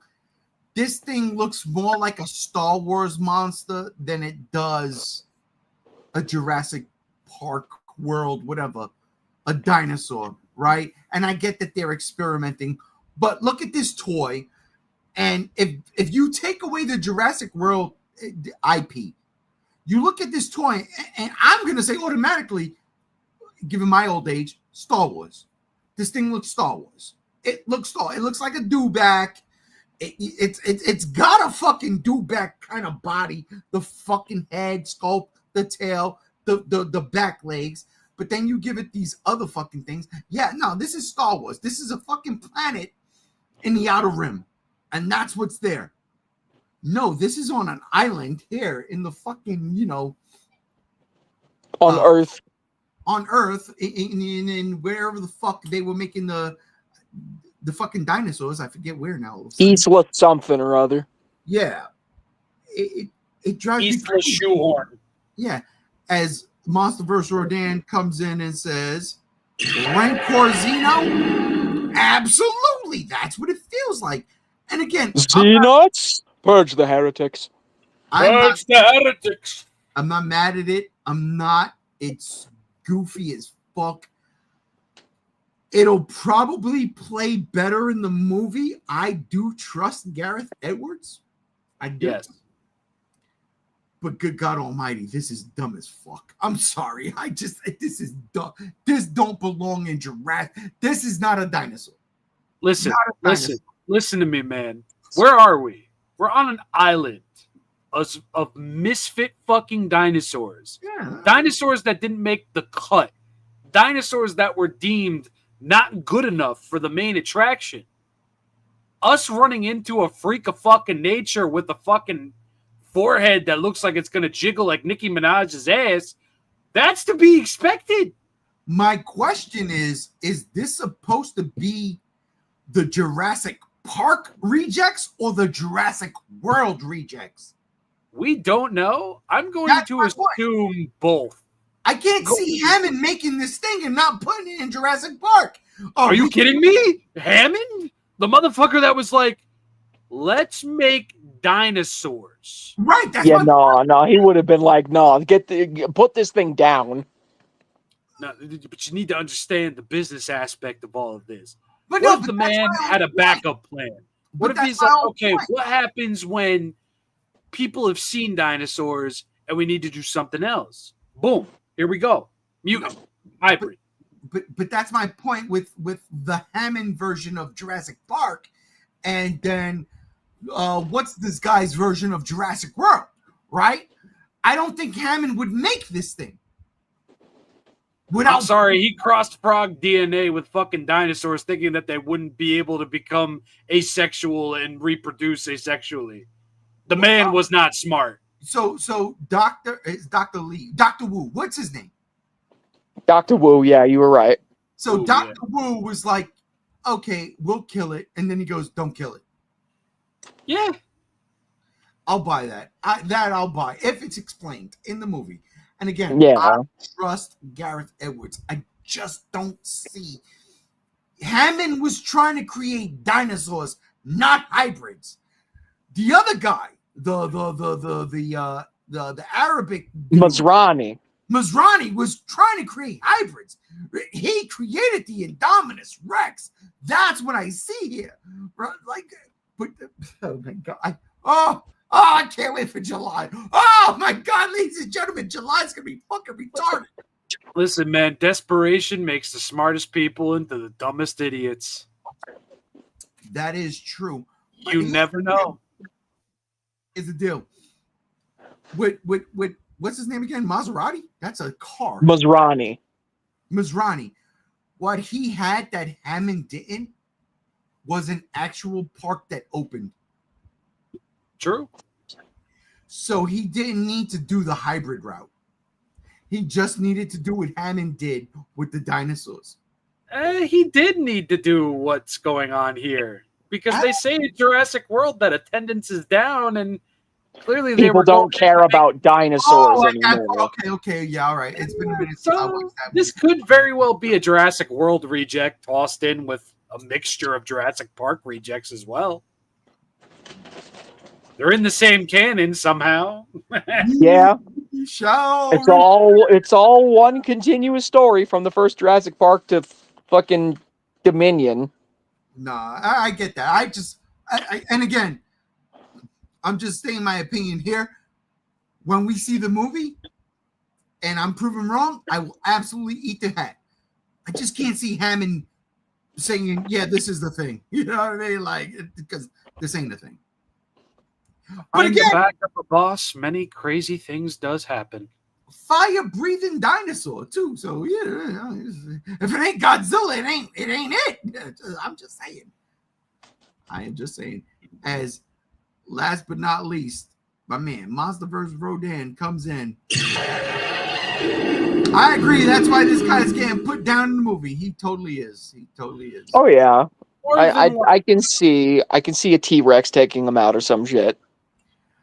Unless I he would takes actually- out the T-Rex, which would be a nice change of pace. No, it wouldn't be. You know, I would agree with that. I would rather see, in all honesty, I would rather see more of a Jurassic Park novelization ending for this guy. They nuke the island.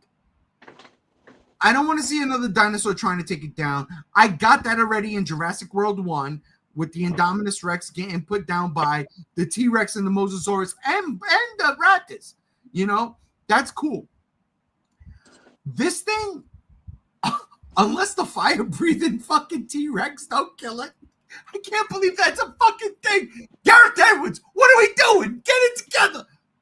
I don't know if we can fully blame Gareth on that because I'm bro not- yeah, did come through really late into production. Yeah, no, I can't blame him on that, honestly.